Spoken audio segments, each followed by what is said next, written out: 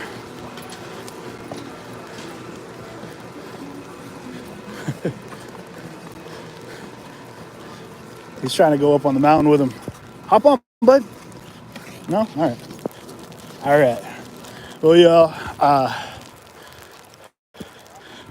this has been Snoqualmie, hanging out here. We're going to head now. It's not that cold. Actually, it's not as cold as I wish it was. It's raining right now. It's kind of like snowy rain. But, yeah. But now we're going to head to, it's crazy how that keeps changing colors on me.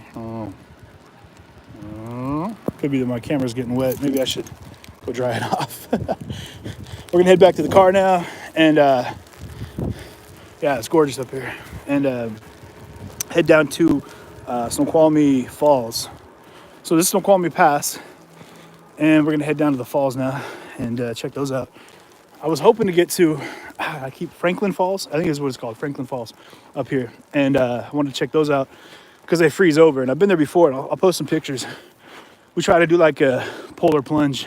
Well, we don't try to. Jits, come here. Hold up. There's my dog. There he is. Right here. Stop. Come here. Nope. Jits tried to run off on me. 1 second. There we go. But it's they freeze over the falls, and it's super amazing. It's just like a wall of ice.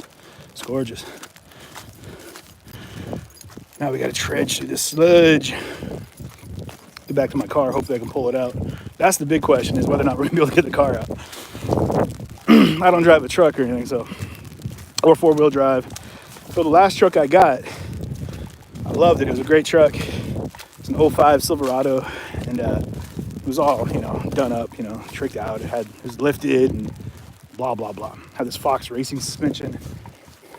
Come on, bud. You okay? You don't like it? Come on. Over here. This way. Jits is hating this slush. Come on, buddy. You're good.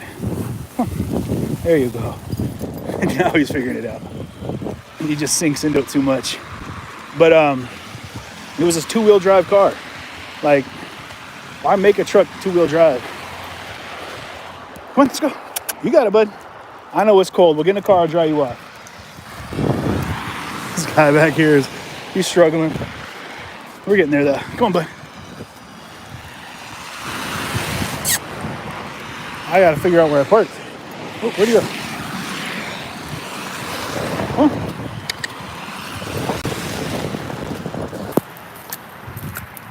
Come on, bud.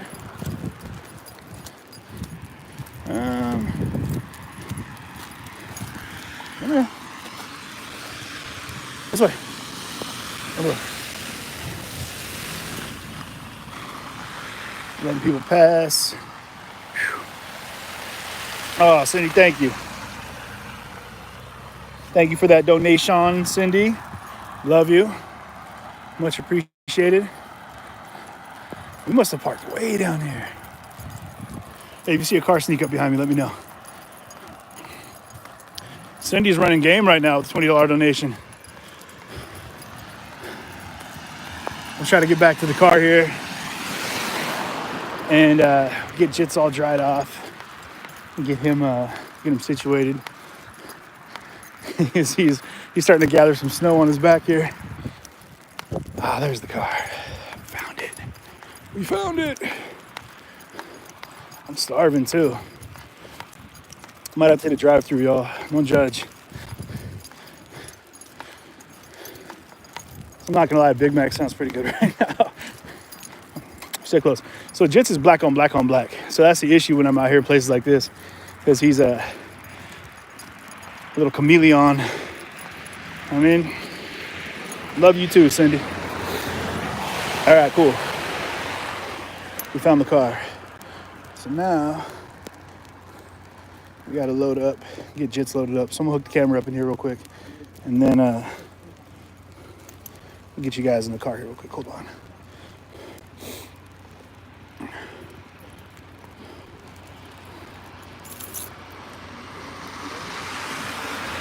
Over here. We're in this car, bud. That's not your car. That's not your truck, bud. Over here. Come on.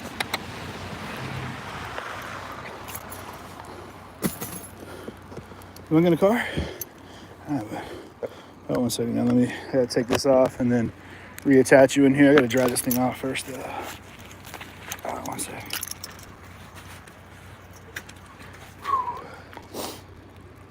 Oh man, got cold quick. Feed messes up. I apologize.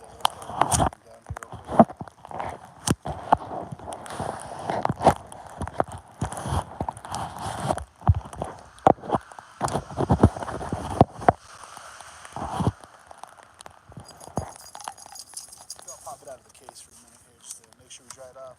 Oh, bud. All right, let me get you in here. Steph, get you in here too. Appreciate that. Let me take this thing out of the case real quick.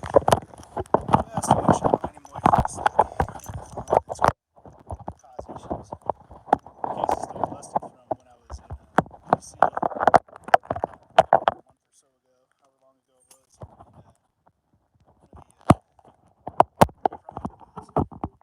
Grabbed my phone and threw it. I actually snatched it out of my hand. It said something about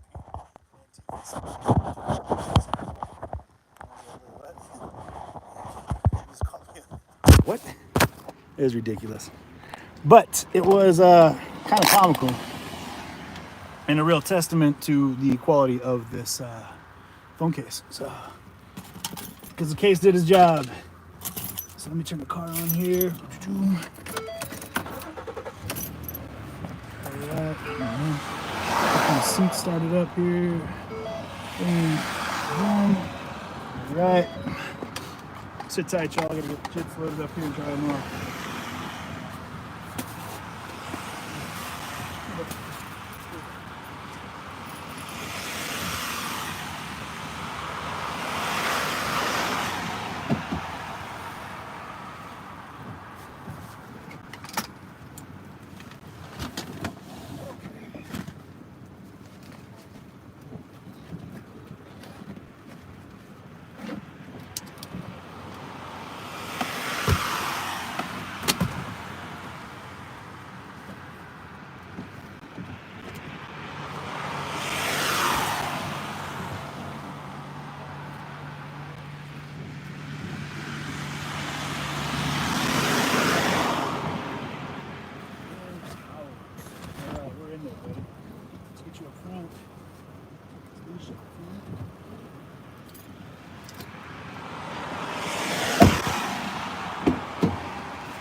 So you guys, let me get Jigsaw situated here.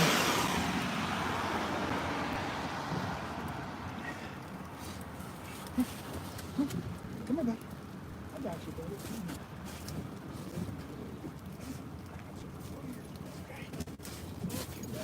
There you go, sit down. Okay, let me get this off you. 1 sec. Turn around this way. Good boy. Good boy.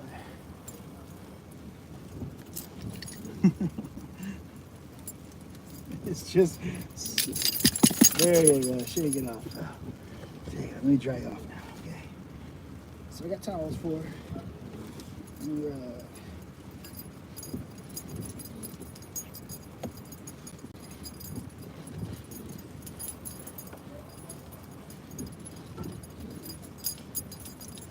There we go. All right, let me dry your backside here. Sit down. I'm gonna dry you off, bud. You're making this harder than it needs to be. There you go. Alright. No, sit. Stay here. I got food for you too, bud.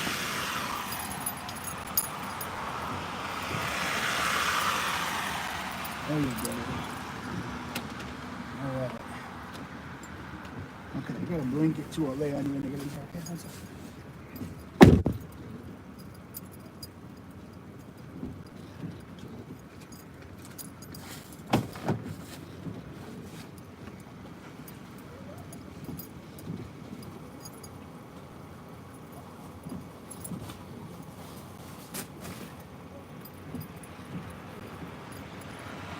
Is she hungry?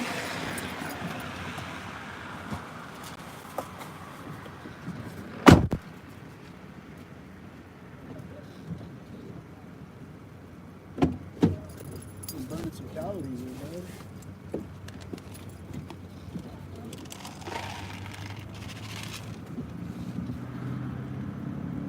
Get some food. No? Thirsty? You do that instead? Some water?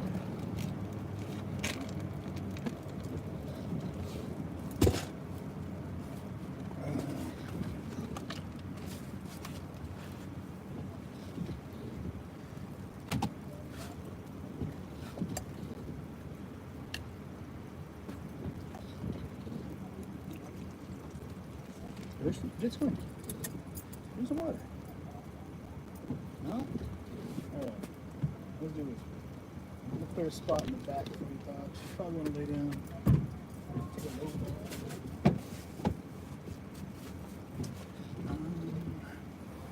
Everything's wet back here, buddy.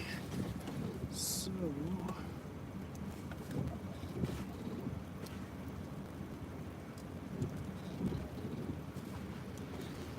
That's it. I'm just going to throw everything on the floor. And we'll get you all situated.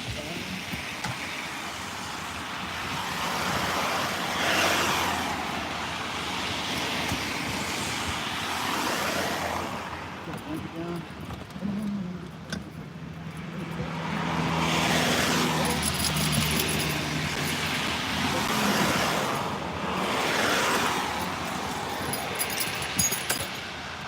Good. That's good. All right. Lay down. Get down. Go ahead.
Whew. Made it. Hey, Jay, I'm not sure. I didn't see the name. Oh, Jen, what's happening? Thank you for that $10 donation. I appreciate you so much.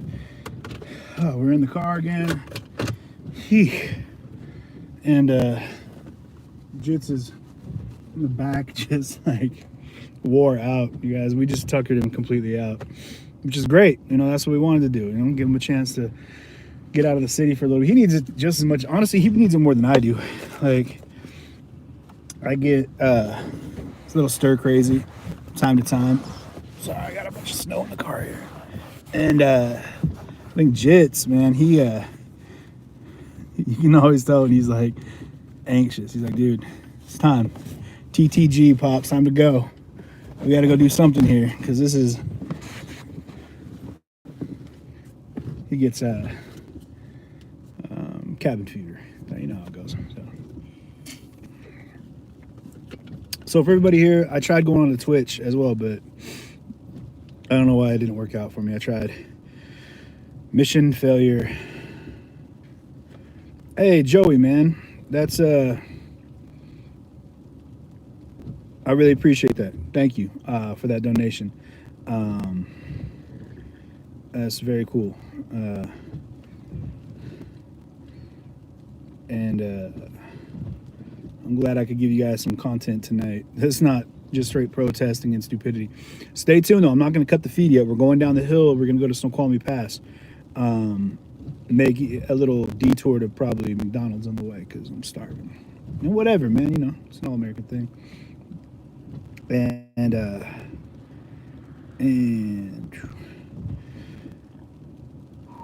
okay. Sorry, I'm just checking my messages here. Boom. All good there. Hopefully that goes through. Joey, if you're still watching, man, good looking. Much love, bro. Yeah, we're driving now. Whew, and it was chilly. I mean, I wasn't super cold, but it definitely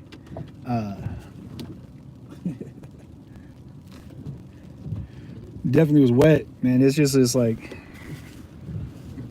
I'm just soaked to the bone. This thing is, at least. What are you gonna do? I suppose I could take it off and go that route, but hopefully the heat of the car will dry it. Whatever. I'm gonna have to leave it on anyway when we get down to where we're going, because hopefully it worked. See, guys, when I pulled in, I did my little track trick. So like a lot of times you just pull in, right, and park. Problem being that when you do that, you end up with all of the tracks that are underneath you already, like all the slush areas, and it ends up like basically making like tire blocks, so you can't pull out. You know what I mean? And once you do that, you're stuck. You know, you have to get out and like shovel out from underneath your car. So I always like, whenever I pull in a couple times, and kind of just, you know, zigzag my way, seesaw myself in there. Like these guys right here, all these like 3 or 4 cars right now are doing exactly what I said they'd have to do. Like they're out there trying to like pull the ice out from underneath their tires so they can back out. That sucks, because you don't think to bring a shovel up here. I mean, some people might, but if you can't see here, I'll show you. Ooh, okay. This is, well, anyway, I can't flip the phone around at the moment, but we're just now leaving. This is Alpental Road, like where that one girl we were talking to that works here, they live over here in Alpental, like, which is another part of the mountain, and it is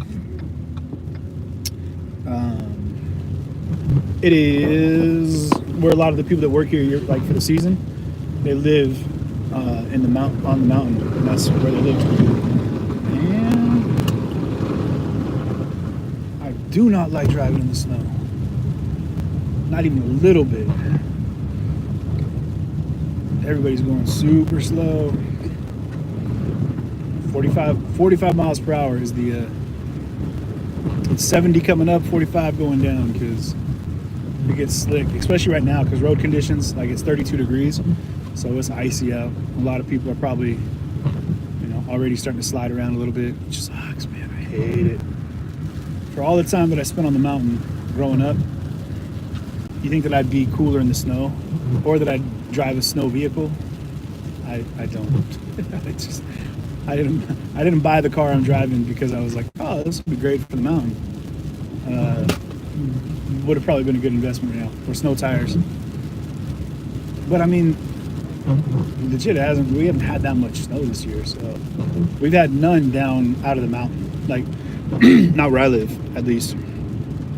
So, you know, getting studded tires are just kind of, you know, it'd be a waste of money.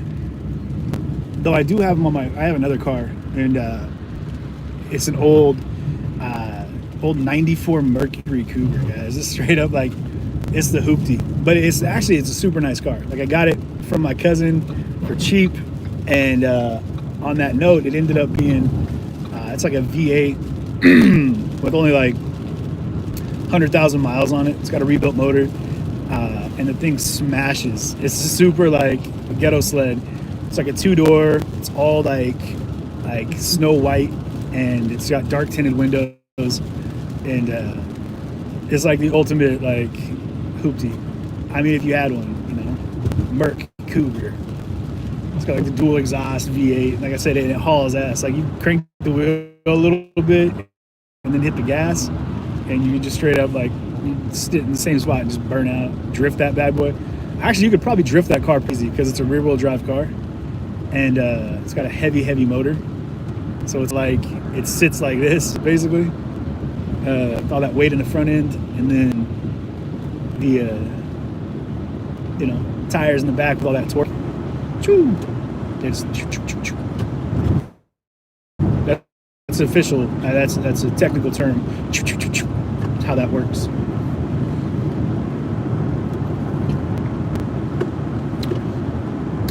If you guys have never been to Washington, strongly encourage it.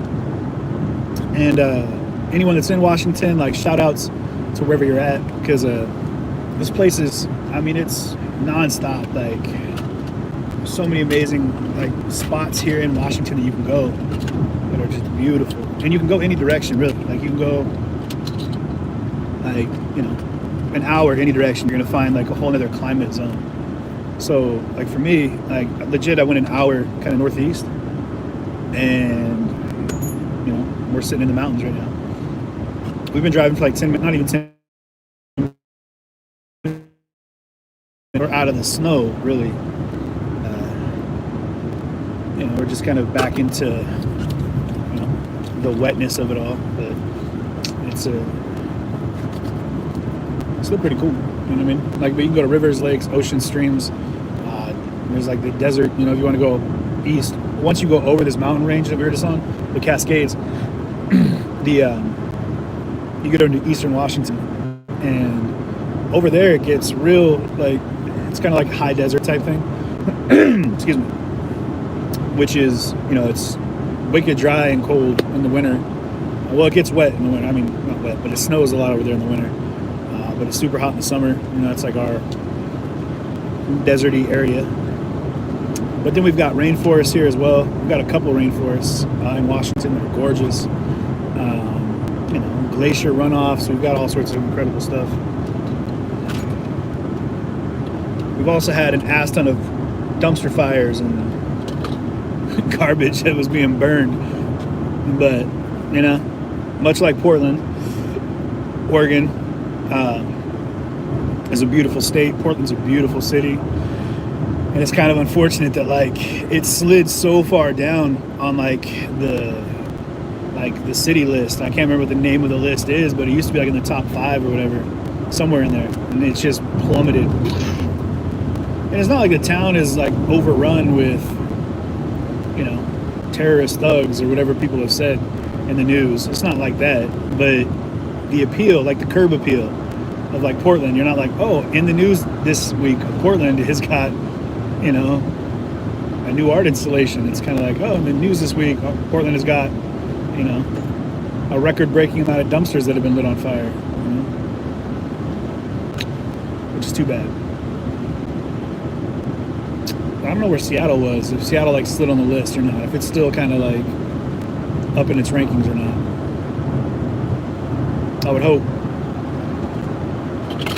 Jits is just wrecked in the back, passed out. A little kid. Never mind. He woke up a little bit. He's licking himself right now.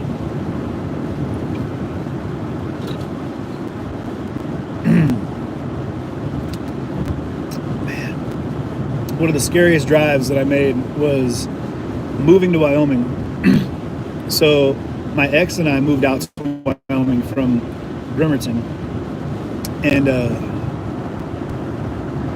real fast, it just said areas of standing water, and I hate, that's like one of my biggest pet peeves, because the roads in Washington, for as much rain as we get, they're the worst marked roads ever. Like, there's just no real, you'd think they'd have the brighter lines in the road, but a lot of times you can't even see it's just a big black patch. People kind of drive at their discretion. But with that being said, there's 0 streetlights out here right now on this mountain, or this major highway, Interstate 90. And you hit these puddles of water in your car.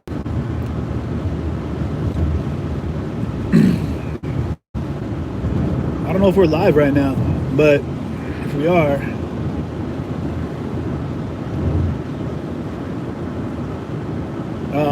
sissy, I would have. Just doing like a quick trip. I wasn't actually planning on going anywhere today. I was kind of just chilling. But needed to get this little monster out of the house. And, you know, I was really hoping to get to those falls, man, Franklin Falls. So, all right, cool, we're live, so that's good.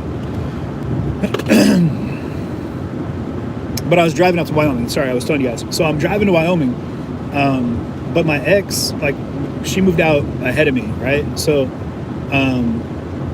she's out there, and all of our apartment was still full, right? And so, well, the most of it, we had one truckload that we took over, but we had to get the rest of our stuff out there. So I borrowed my uncle's, like, his quote unquote garbage van is what he called it, but it was like Chevy, you know, one of the big vans, like convergence vans, a slide door on the side. Kind of old school, but you know, had a beefy, like, big motor and, you know, new wheels. When it was a great van. He owned an auto dealership and he used this one for, like, towing cars and for hauling stuff around and stuff. So, so I loaded that thing up to the rafters, like, legit. Like, I had to, like, slide things in, and it had a cage between the front and the back, behind the seats. And so, like, everything was just jammed up to the cage as tight as it could be. And then I had a,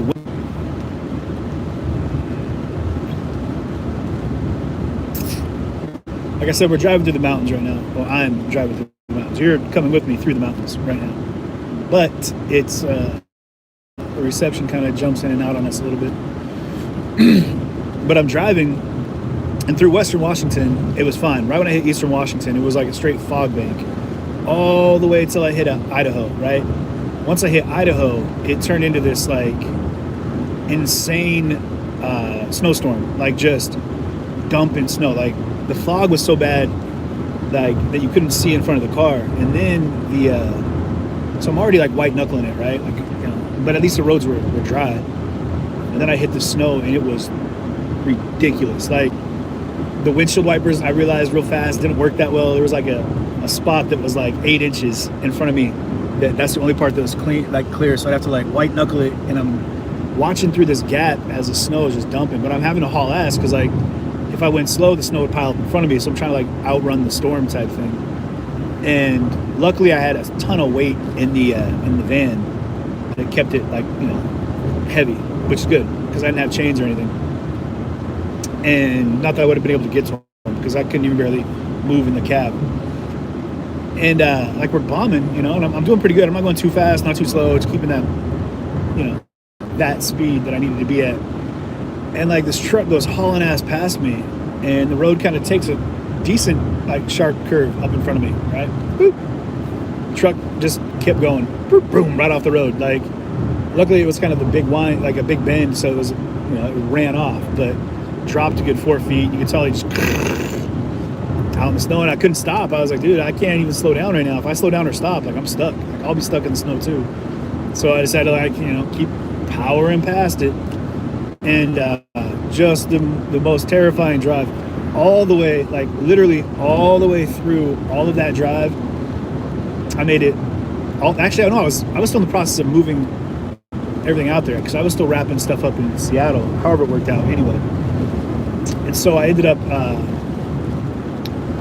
getting out there, and finally by about Eastern Montana, like, it was probably Eastern Montana, like, the snow let up, and I made it into Wyoming, like, northern Wyoming, and it started dumping again. So it was just the most, like, treacherous, like, 20 hours of driving. It should have been, I put, like, an extra, like, 4 or 5 hours on the drive, like, having a slow roll it to get to avoid crashing. So anyway, the drive back, though, so I emptied the van, and I had to drive the van back to Washington. So mind you, it went from being, you know, a couple thousand pounds of, you know, gear in the van, the furniture and stuff, to being bone empty, nothing in the van at all. And it's like a hollow van, so there's not even seats, which makes it one of the lighter vehicles on the road. And all the snow was there. Luckily, it was pretty trapped out by the time I went back. But, like, I spent so much time in the van sideways, like, just drifting the whole time. I've already told you guys, like, I hate driving in the snow. That right there was, like, one of those, like, oh, you hate spiders, huh? Well, guess what? We've got a genetically mutated 8-foot spider. We're going to need you to train it. Why you'd be in a position where you need to train a spider, I don't know. And why it'd be a genetically mutated spider, I don't know that either. But whatever, that's what I said.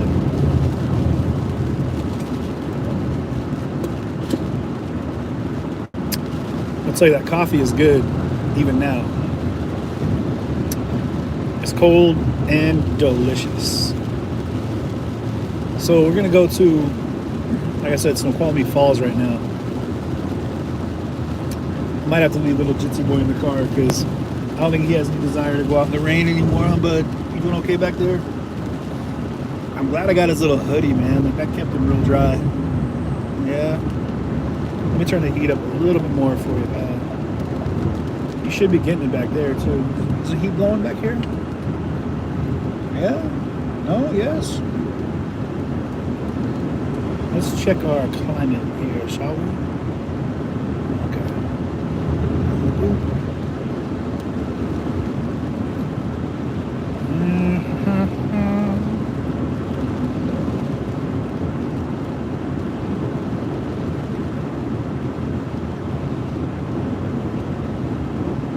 Alright, bear with me for a minute here, y'all. I mean, I always say that, but I mean, if you don't have to. If y'all want to cut out, it's totally acceptable. But I'm trying to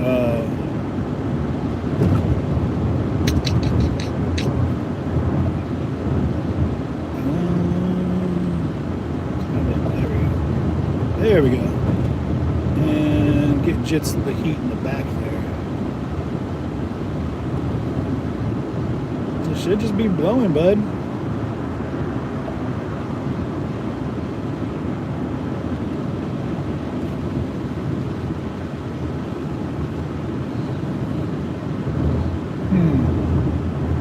We'll do it like this, yeah.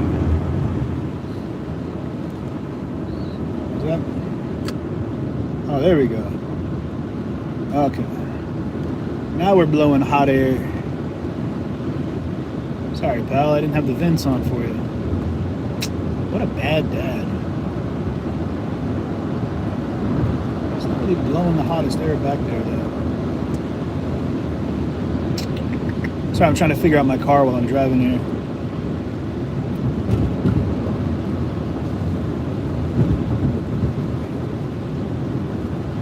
There you go, Jits. That'll start heating up for you, buddy. Turn this down a little bit until it does. There we go. Attaboy. Now you're gonna get that good heat. I don't know what happened. I was on the first YouTube video we did today on the way up. Like, for whatever reason, it said that it was like not cleared in some countries. Like, it's wild. Like, if it was just me, like if I was just CJ doing CJ stuff without like the media thing, I think that it would be a lot different. I don't know if, like, in the normal world, that people have to deal with all that garbage. I think maybe it's just because you're monetized. I get that, but there's so many times it would be easier to just not even deal with monetization and just be able to just rock it out, and not have all the craziness of like what I can and can't say, what I can and can't do, like where I can and can't be, what I can and cannot play on the radio. Like, gosh, it's a little bit out of control nowadays. Like what's out of control is how much control they've got on everything you're allowed to do and what you can't, what you can't do on your own. So that's Highway 18 right there, I think, that I'm just passing. So I gotta ask Google here to get me to where I need to be.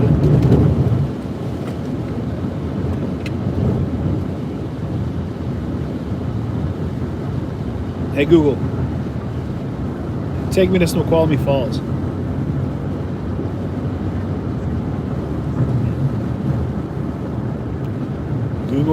Google says she's got it. Ooh, North Bend coming up here in a minute. And that's where we're gonna get some food, y'all.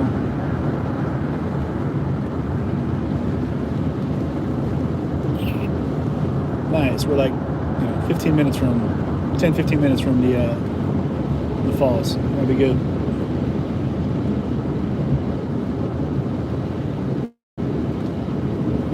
Anyway,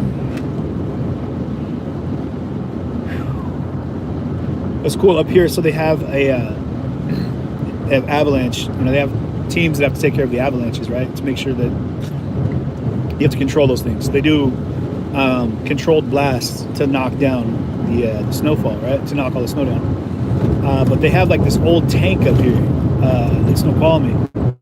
It's like, you know, it's stationary, but it's like an old World War I or World War II tank. And they just load a shell and freaking, I think the National Guard comes up and does it. And they just shoot a shell. Boom! They blow up, you know, the shelf. Take care of the avalanche. You know, they control it. So it doesn't, you know what I'm saying, y'all. But it's pretty crazy. Got this badass tank. Ooh, you know, I saw some stuff on the old internet about someplace down in, I want to say Louisiana. I got to double check, but it was some guy who's got like, he said it's free land for free people, and it's like come one, come all. It's open to anybody. And if you guys saw this, you might know what I'm talking about. But I'm gonna be heading down there for at least a 4 or 5 day trip, and just kind of talking to people about, you know, what that means and what that place is all about. Just, I haven't had a chance to look too far into it, but you really gotta like get right on my ass before you switch lanes. Like, dude's like, all right, I'm gonna make sure that you're still in front of me when I pass you. Good job. You're a tribute to America. But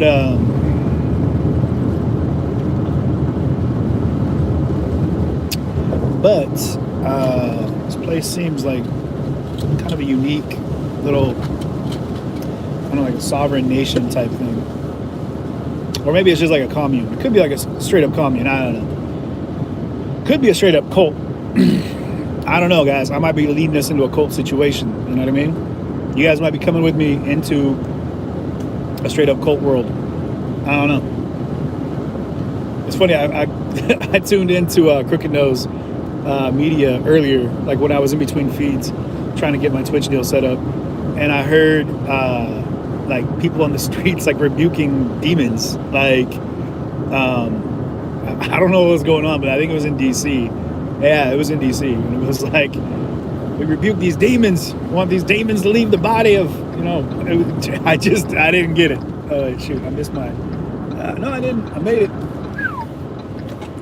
Almost missed the exit, y'all. But it was a trip. It was this. I think it was like I think it was Corinne. It was out like praying on the streets. Like, I don't know exactly who it was, but it was cracking me up. You getting some leftover chili? That's what's up. I'm not a big chili guy. Like stew, yeah, I guess, but I don't know what it is. Like, I don't like hot food. I don't like spicy food either. Call me, you know, call me stupid, I guess. I don't know, but I just don't get down with spice. I like to be able to taste my food. I don't want to feel it. You know what I mean? Like, and all too often you get spicy food and it just is like punishment. You're like, oh, my stomach. You guys already know I'm like, you know, the Tum spokesperson. So this place is pretty dope right here too. This whole area in North Bend is like all one big outlet. Well, it's not just outlet, but all right, guys, I need you to vote for me here. We got taco. What do we got? Taco Time, Burger King, or McDonald's, or Arby's. And yeah, I'm grabbing fast food. I don't do it too often, so it's like a rare. I don't honestly, it's kind of like a rare treat, so that's good. Though I did get McDonald's the other night as well. So, all right, who's voting for me here? What do we got? Yeah, see, Danielle, you get it, man. Spicy food. There's like, people love Arby's.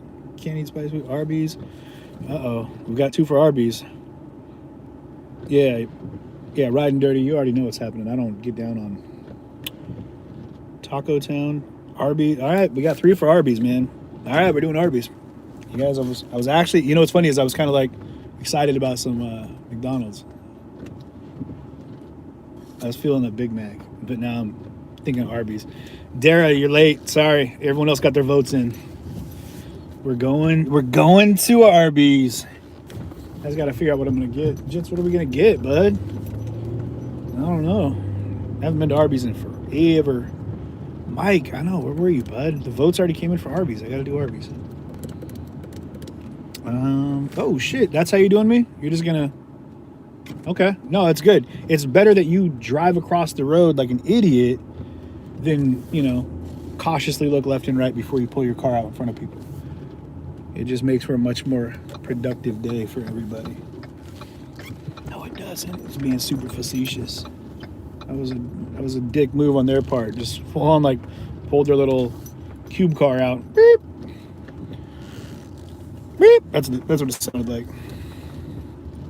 This place looks abandoned. I'm not gonna lie. Like this is like the apocalypse food joint. I better not get sick. If I get sick, I blame all of you guys.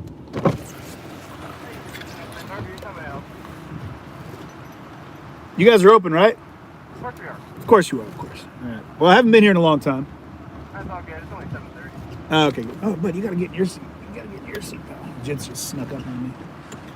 Get a beef and cheddar. Okay, that seems pretty common. Fish sandwich sounds pretty good too. And then someone pulls up immediately. All right, cool. Why don't we do a smokehouse brisket? That sounds pretty bomb. Is that smokehouse brisket pretty amazing? I haven't had it in a while, but last time I had it was pretty good. It probably hasn't changed much then, huh? No. Okay. Like maybe 2 weeks ago I had it. Okay. If not that, what would you recommend? Like, what's like the thing to get? Well, my go-to is the chicken bacon Swiss. That is by far been my. The chicken bacon Swiss? Yeah. It does look pretty legit. It is pretty good. But that smokehouse brisket seems to be calling my name, man. It's up to you. I mean, I'm not ordering for you. But Oh, yes, you are. if you were to ask for my recommendation, I would say probably the number 1, number 11. We're going to do the number 1 then. All right. And, Would you like that as a meal? yes, please. What size meal? Just a regular meal. Be fine. All right. And the drink? A Dr. Pepper, please. Dr. Pepper. All right. Anything else? No. Are all the fries the same? I'm sorry? Are all the fries the same? You mean, we have different sizes. We have mozzarella sticks, jalapeno bites. Oh, no, I wasn't sure if it was like, if they had... Oh, you mean, we only have curly fries. That's Oh, you only have curly fries. Okay. yeah. Well, that's what I'll take then. Cool. All right. Awesome, man. That'll do me. So would you like curly fries in addition to the meal? Because the meal comes with curly fries. No. We'll just take what it has. It's good. All right. So just the meal? Yes, please. All right. So it's going to be $10.77. Like, I'm here at the window. We did it. All right. Thank you. He said, I'm not ordering for you. Oh, yes, you are. Nah, I'm not getting a shake, guys. I gotta watch my grillage figure out here.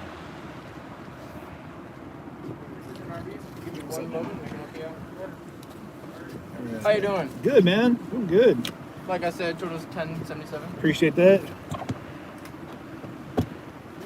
Would you like any sauce or anything? Nah, we're good. All right. There you go. Thank you very much. There's your Dr. Pepper. Okay, there we go. All right. We're in there. And we are waiting around a minute or 2 on fries. Okay. When they're up, I'll have you on your way. You're amazing. Thanks, bro. Sorry about that. What can I get? We're waiting on fries. I have food for you down there, bud. You just want this food. Are you shivering? Buddy.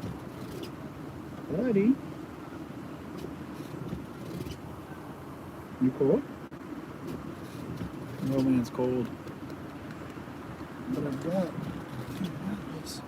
Here, let me cover you with a towel. I've got this towel for you. There you go. Lock in some of the heat. Why don't you get your blanket in the back?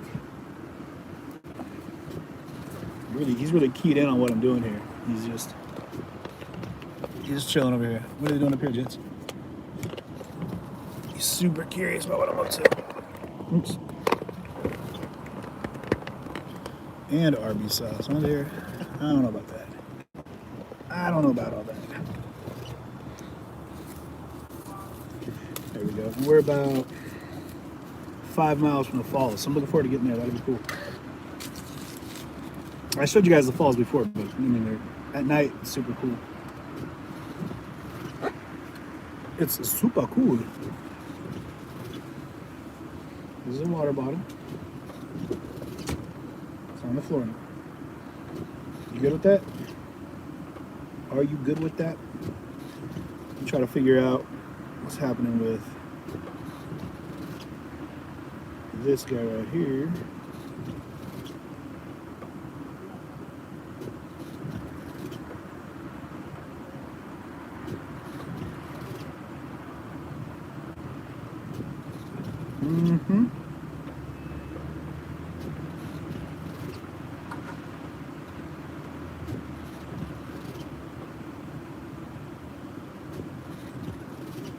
sure what was going on with the Twitch deal, but like.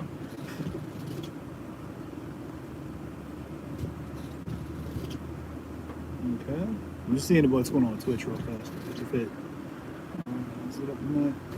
Yeah, they are lit up. Category is going to be ASMR only.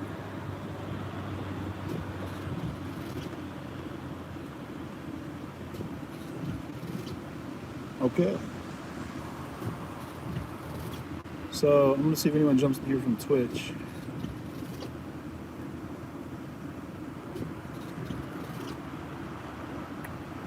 Let's figure out. Have I... Oh, sissy, the shoots are where it's at. That's home. How do we get rid of the chat? Oh, there we go. Just slide it. Okay, so we got 5 viewers on the Twitch. So, now I'm kind of stuck. I don't know what to do here.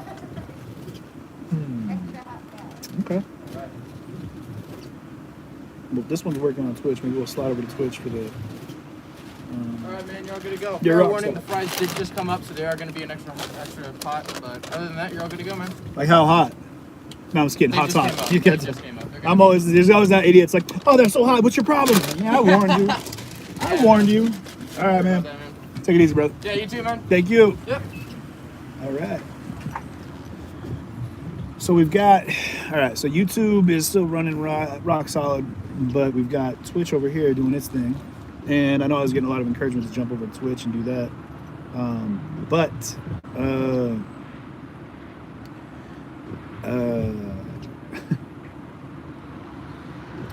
Mike, you know, I appreciate you, brother. Thank you for that donation. I'm just going to stay on YouTube to all my Twitchers, or maybe I'll be able to go ahead and do this right here while I'm, oops, pushing buttons. All right, here we're going to go Twitch. And, oh, we just lost 3 viewers on Twitch. Pissing everybody off. Maybe I can put this one right here. But I need my directions to get to the falls.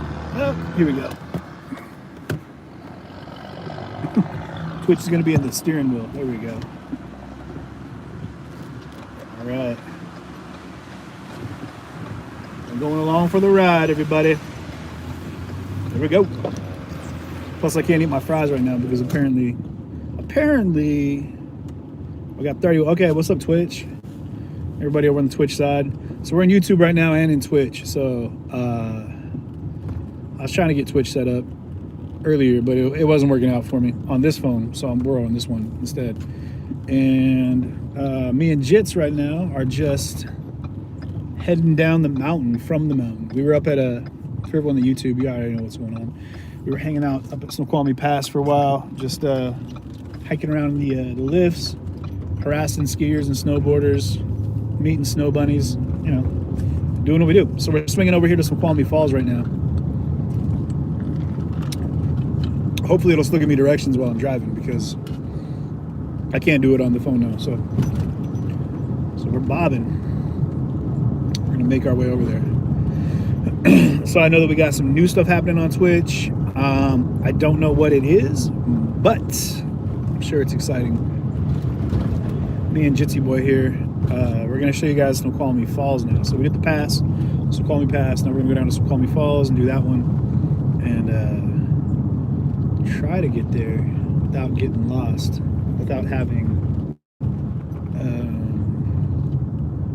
driving directions. So what's happening, everybody over in Twitch?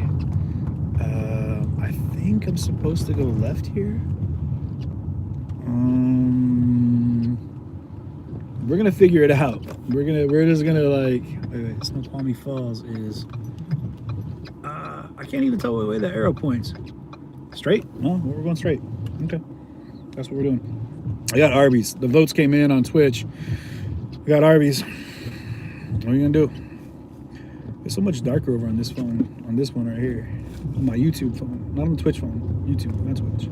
It's crazy. I got myself in like stereo right now. So if you guys want to really play with your, what? The movie theater's open? You get the out of Dodge right now. Saturday at 6 p.m. Wonder Woman. What? They had that last, oh. You good, bud? Jits, man. He's been up in the mountain. He was just running around, jumping through the snow, getting crazy with me, having a blast. Like I said, he kept chasing the snowboarders and skiers and barking at little kids. I don't think he got it because they're wearing helmets and goggles and everything. He's like, ah, monster. It's a monster. Anyway, so I found out that you can rent the movie theaters now. So it's like $100, and you pick your movie, and you can have like up to 20 people in the theater with you. It's for like, for social distancing, make sure that everyone's staying safe. But it's super cool. Like, it's basically works out to be like $5 a person, and you get discounts on popcorn and all that action, and you get to go through and pick what movie you want. They've got a bunch of old movies too, like old school movies you can get. So I'm stoked. I'm feeling like I might have to go ahead. Oh, hey, buddy. Hey guy. Jits is over here pawing at me. So I'm feeling like I might have to, of course, everywhere I go, there's police lights. Why does it look like this cop ran off the road? Dude, did this guy drive off the road? What is happening here? This is just some drunk dude on the side of the road. What is happening? How do I get to Snoqualmie Falls from here? Oh, I think he was on a motorcycle, maybe? I don't know. That guy was in like a hovercraft or something. His car is disappeared. I don't know how to get to where I'm going. So I am in a bubble. You hear me? I have no idea if I'm going the right way, so we're just gonna kind of cross our fingers here. I think this is how you get to the Snoqualmie Falls, but I could be wrong. I got to get into Snoqualmie, like the city of Snoqualmie, so we're driving that direction. But thus far, hey bud, just lay down, pal. I know you want to get on my lap right now, but it's a good time for you to lay down. Take a little breather. Jits got soaked, so luckily he had his hoodie on the whole time, so I was able to keep most of him dry. Lay down, pal. You're good. There you go, bud. All right, we're entering Snoqualmie, I think. Money. All right, cool. Good. So we're going the right direction, which is nice. Snoqualmie. So much like a lot of the places, like there's a lot of Native American presence here in Washington with some pretty renowned tribes, like Snoqualmie, Nisqually, the Suquamish, the Puyallup, the Tacoma, native tribes. So out in this area, you're going to see a lot of, basically everything out here is got a native influence to it. Are we allowed to say native anymore, or does it have to be indigenous? Because I get corrected every time I say anything, so. Or can we just say whatever we want to say and not deal with people? Ooh, that policeman is hiding back there. I see you, seeing me see you. Sir, you are very sneaky. Okay, Snoqualmie Falls is straight ahead. It's going to be difficult, though, for both sides here. Snow Falls Credit Union. Oh, that's Heifers. That place is bomb. They got super good food. I was going to my cousin's son's football practice, and I was like, man, I'm gonna bring some food for everybody. And I went in there, and I swear I blew a paycheck. Like, I bought everything on their menu, like everything that they had. Everything was deep fried, basically, too. Like, I show up with like bags and bags and bags of food to this, juniors football practice. Actually, no, it was a football game. Can't remember. But I became the most popular guy in the world immediately. Like, I was just like sat down on the field, this turf field, and like spread everything out. And I was like, all right, come get something. And the whole squad was just pounding down. That's how you buy kids' affection. You just give them deep fried food. It's so cool seeing a movie theater open, man. Like, I was watching, and Joey, if you're watching right now, man, over at Crooked Nose, you kept making jokes about AMC, and I don't know if you legit bought stock in AMC or if you owned stock in AMC and you're just kind of riding a wave to see if it's actually gonna like come back, because I know that like the Regal, I think, is going out of business, which means that, hey, maybe the AMC is going to be able to be the new big dog. Remember Cineplex Odeon? But where are we going here? The Sahara Pizza. But it's cool to see a movie theater open all the same. That used to be my jam, you know, to go to a movie. The weekends was a thing. Like, especially my cousin and I, we'd team up Friday nights. That was a kick. Go to a movie, then go hang out, go exploring. You know what I mean? I think that people don't do that enough locally. Hundreds. People don't go exploring enough. Huh? Yeah. I'd offer you a French fry, but they're bad for you. But Jits is on a vegan kick lately, so. No, he's not. That was a lie. 100% falsification of the truth. So, I can't see, I'm not going to look actually at comments at the moment, but I'm heading to Snoqualmie Falls at the moment, right now. So, we're just about to the falls. I want to show you guys the falls at night, which are amazing. Super cool. There's a lot of police out here, like a lot of police. Everywhere you look, there's just police. These small towns, they don't got a lot going on. I guess police just got to be out here cruising around doing what they do. Joey!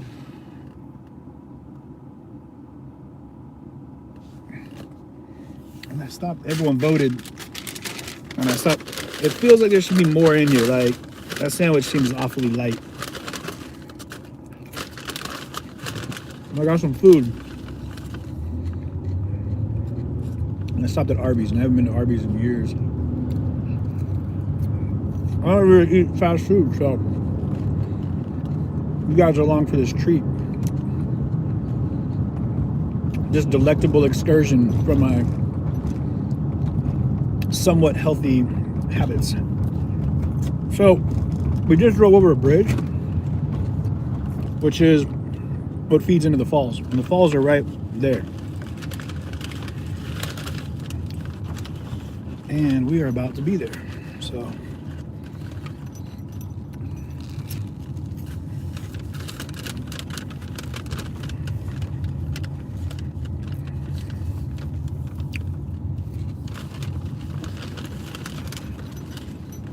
might as well leave Jits in the car, I think. You want it? You don't have to eat it, bud. He wanted nothing to do with that. It's a good boy. So this is a hotel as well. You got the Salish Lodge up here, which is, I mean, it's a high-end hotel. You know, it's like a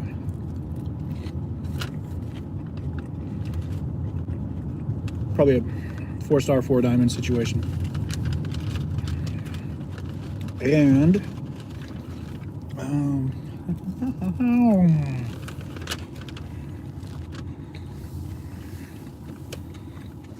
paid parking, $7. That is not happening.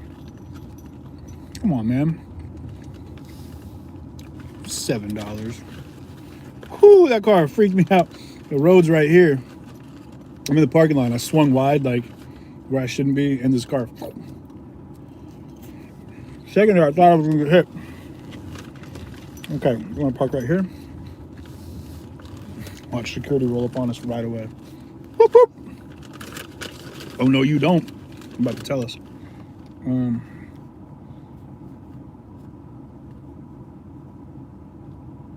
That's how you do it. Okay.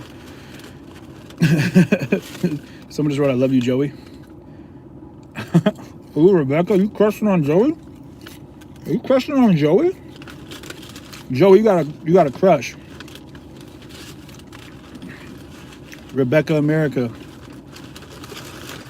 is cheating on me with you, Joey. What's going on with that?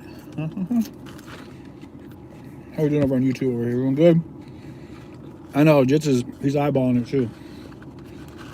The thing is, I brought him food, water, the sustenance, but he is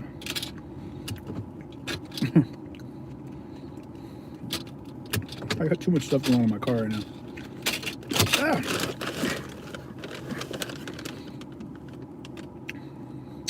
This is where my phone case got cracked. Like I said last time, I was in DC because one of the Proud Boys said that I was an Antifa spy. Like, rolled up to me on a Razor scooter. I'm not making this up. I legit had just walked my sister back to the van, put on my bulletproof vest, because it was getting to be nighttime, and there just was a stabbing or two or three stabbings. All right. Strap on my vest. I'm walking back to where, like, everyone's at. This dude, Proud Boy, rolls up on a Razor scooter. And this is after Enrique Tario, like, and all of his group, his right-hand man, like, they were kind of eyeballing me. And I'm looking at him, looking at me. All day they were looking for, like, conflict. They were looking to tangle with Antifa. And Ellie Mae, that'd have been dope if you would have driven the van. So but nothing had happened, right? So they were all getting pretty fired up, doing a lot of drinking. Like you said, they're a drinking club. Everyone got saucy. And then at one point they were like, because I had been in an exchange earlier with Antifa, and like right as I walk up to the Antifa line, I'm with my sister, this one tool from DC, Austin, is like, F you, CJ, F you. I'm like, man, whatever, shut up, you know. And then the police line, they wouldn't let anybody through to get to, like, Black Lives BLM Plaza. So it's kind of like this police line. They were all trying to go in and meet up with their comrades, and it's like the standoff point. Well, I think the police got word that, like, the Proud Boys were marching up the block, like, coming around. They were running deep that time, like, hella deep, like 1,000 of them. And so the police were like, all right, we're gonna let you guys through. And I didn't put that two and two together until later on. So they let them through, and I was like, all right, cool, I'm walking through. So Sham and I walk through with them. We get in there, and immediately the Proud Boys around the corner. Actually, we started doing some interviews, and then they were like, this group came up, and they were like, you better get out of here. You're not allowed to be here. And I was like, all right, man, whatever. I already told everybody if there's issues, I'm not trying to, like, put my camera in anyone's face. We're not going to turn it into some weird, like, you know, situation. So, though my sister didn't quite get that. Like, I had to, like, back her out. I'm like, no, we're not engaging now. We're walking away. We're not doing this right now. And it's whatever. Like I said, not my monkey, not my zoo. And I was like, whatever, man. If you guys, this is your protest, your corner of the world. Like, that's fine, man. I'm not here to, like, force my camera in your face. You know what I mean? I'm not here to antagonize. So, as we're walking back towards the police line, Proud Boys around the corner. Man, Antifa rushes down. Now I'm stuck in the middle again, like usually, right? So I'm right here, and I'm like, all right.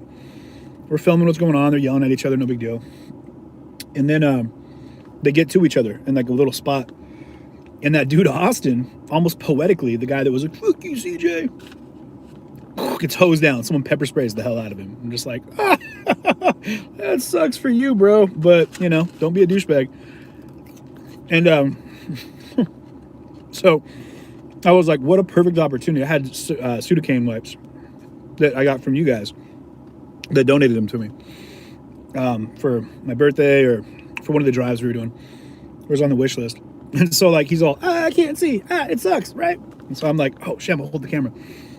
Or the microphone, whatever. So I reach into my bag and I get the wipes and I go down. I'm like, hey, I got you, bud. Here you go. And I hand it to him. He's like, oh, thank you so much. And I'm like, now you're gonna have to go back later and they're gonna be like, dude, that guy CJ, the one that you were talking trash to, he's the one that gave you the stuff to wipe your eyes out, man. So he's gonna go, damn it, no, I shouldn't have got help from that asshole. Anyway, I thought it was hilarious. And but I think it had backfire effect. I think one of the Proud Boys saw me, like, helping this dude out, like, oh, he's helping him, not appreciating the irony of it. And sure enough, they ended up, like, I think somebody was like, oh, he's an Antifa spy. I'm like, man, I'd be the most ridiculous spy on the planet. 250 pounds, 6 feet tall. I'm a big dude, you know what I mean? I carry a microphone, I have a cameraman. Like, that is the least spy that you could possibly. Anyway, fast forward through the night, Enrique comes up, and I've interviewed him before. And they circle me. They all, you guys might remember this. They just, boom, they round up on me. And I'm just like, here we go. And he's like, who are you? And I was like, man, I'm CJ. And he's like, yeah, but who are you with? And I'm like, CJTV, man. You know who I am. And I'm trying to be very matter of fact. I'm like, dude, you know who I am. You know, like, I've interviewed you before. We've talked before.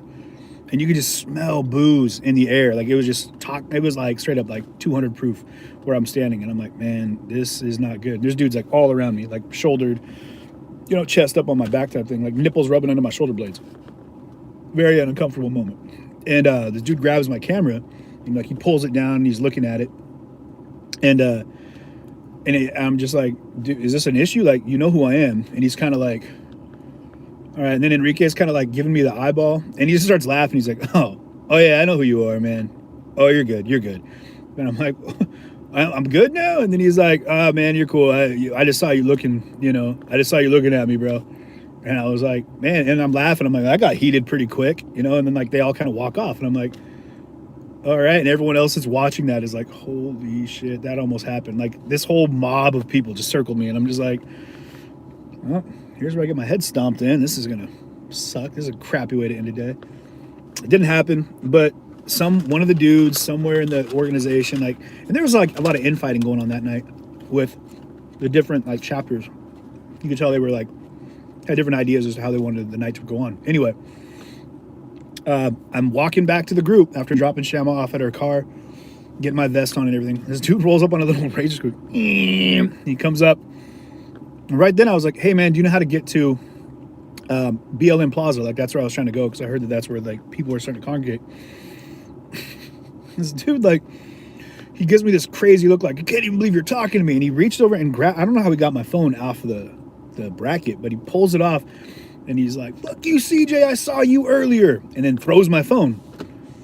And it was like one of those things where like I could either go after the guy or go after my phone. There's all these kids that were over there where he threw the phone. I don't want someone to grab my phone and take off. So I was just like, what the hell, man? Like, it was a dick move. You know, and who would have thought the Proud Boy terrorist gang would be violent? Shizcap. Surprise, right? Like, you know, like it's a big group that was out there to get into a ruckus. No surprise that it happened the way it happened, you know what I mean? So, yeah, no surprise there. No, I'm not. I wasn't like, I can't believe it happened. But I was like, what the hell, man? Like, and then he takes off on his razor scooter hella fast. And I was like, really? That's how we're doing things tonight? You're just gonna... So, put the phone back on the thing and went right back into the group. And I was like, well, whatever, man. You know, we're gonna keep rocking it. But then someone else said something like, you know, they're on the hunt. And I was just like, dude, you get enough drinks in you, and someone plants like I watch ridiculousness sometimes too much. And you always see drunk people doing dumb, drunk people stuff. And it's like, it's always somebody that plants the seed when someone gets enough liquor in them, and then they're like, dude, you know what you should do? Jump off a roof into a garbage can. I guarantee you it's going to be amazing. Like, dude, that's a great idea. That's a good idea. I'm going to do that. I'm definitely going to do that. And they do it, and then they're like, oh, I broke my femur. Both of them. And you're like, I wouldn't have done it, but you told me to. Whatever. That's what happened, and that's how that night went. And I was like, this is freaking ridiculous. But what's funny is that they were like, oh, the Antifa spy thing. And I was like, well, I don't, like, my thing is, like, I don't legit, like, sit here and crack on Antifa. Like, I'm not out here, like, F Antifa, you know, or F the Proud Boys. Like, I don't, legit, I don't care. You do your own thing, you know what I mean? It's when they start engaging with me in a negative way that I'm like, all right, now that's an issue I have. Because I'm literally a bystander right now. I'm not an activist. I'm not a protester right now. I'm legit. I'm just here to record and show all of y'all, like, what's happening. It shouldn't be an issue, but they're like, no, we don't like you because you're a fascist, or, you know, you're a terrorist or whatever. And I'm just like, whatever, man. It's ignorant for you to think that. But, like, I don't sit and bash on any one group. Antifa made it really hard not to at times, just because of the way that they deal with people like me, like streamers and people in press, whatever, media, whatever you want to call us. And, but again, I realized that it's a lot of times it's not a personal thing, and I'm working better. I'm better at this than I have been before, but it's not a personal thing against me, CJ. It's just like what I represent to them. And because most of them, I mean, I've had plenty of conversations with like Black Bloc, like when you've got the people are blocked up and they're over there like, ah, people that'll come up and be like, hey, what's up, man? Like, how you doing? You good? I watch your show. Like, you're a good dude, you know, like, we're cool. You know, plenty of people in the whole Antifa squad that are like, chill with me. They're like, dude, you're cool, man. We're fine with you. We don't have a problem with you. Like, you're not out here like, you know, waving a Confederate flag and like, you know, sounding off to Hitler or anything like that. Like we have no reason to feel like you are fascist. And so it's good to have those conversations. And every time I'm like, bro, would you be willing to talk on camera? They're like, no, we can't do that. And I'm like, I get it, you know. But you always have a handful in every group. And the same thing with the Proud Boys, you know what I mean? Or any of these other like patriot groups that are like, most of them are just super, like they're more accepting, like whatever, man, you know. But when you get in your head, you're like, oh, this is a thought I have. And then things go crazy and things get stupid. And that's where that mob mentality comes in. And it sucks because you can't control that thought process. When people start going one direction, like it's funny, old boy from All Gas No Brakes, we were in DC last time, and I heard him talking, and he's like, bro, let's just run up there and see what happens. And so he and his crew like ran like 40 feet, not even that far, like 40 feet. They just made a run out of it. Everybody like ran the same direction, like, something's happening. And it was just that quick. Like that's how quick that mob mentality can take over. Yeah, Lady in Red 2 over on Twitch says, you never bash anyone. Maybe that is the problem. Both sides wonder why you aren't bashing somebody. Yeah, and, you know, if that's why I don't bash people. Because here's the thing. Unless you personally have, like, wronged me and, like, or done me dirty, and even then it takes a lot for me to hold a grudge. Like, I don't hold grudges. I just got too much going on in life to, like, carry around that weight to be angry at you. Like, plenty of things are going to come up in your day that'll make you mad. You don't need to hold on to things that someone else did from whenever that wasn't even really all that offensive to, like, you know, keep you in the anger zone. So I just don't bash on people, but, you know, and I get that they're, you know, they have issues with that because it's the whole with us or against us mentality right now. Everyone's like, you're on our team or you're on their team. And I'm like, nope, I'm on a fully different league, y'all. I'm doing my own thing. I'm not out here like, I'm not going to throw a punch or take a punch for either one of these teams right here. Just so you know what I mean? Now, there are stances that I will take, and that's the thing. Like, I'm American, and I rep for America. Like, everyone wants to be like, oh, you're a patriot, you're a patriot. And the thing is, like, I'm not going to allow anyone to give me a title. Like, you're a patriot, because then you're a patriot, and then you get under that moniker. Hey, what's up, Jins up? And now you're that group, and you are now identified by the parameters that group operates under, right? And I'm not going to allow that. Am I patriotic? Absolutely. Like in Kenosha, when I saw the flag hit the ground, that affected me emotionally. And I'm like, no, I don't like that. When I see groups burning the flag, it really upsets me. Like, that upsets me. Like, you know, I've got military in my family, you know what I mean? And so, like, and I've got tons of friends. I've lost friends overseas that have died in war, in combat situations. And I've got a friend that died locally, actually, and it was sadly in a training incident. And what drives me nuts is that I'm like, you know, like, I rep for my country, you know what I mean? And the red, white, and blue, the stripes, you know, that the stars, that all means something to me. That really does, that means something to me, you know what I mean? And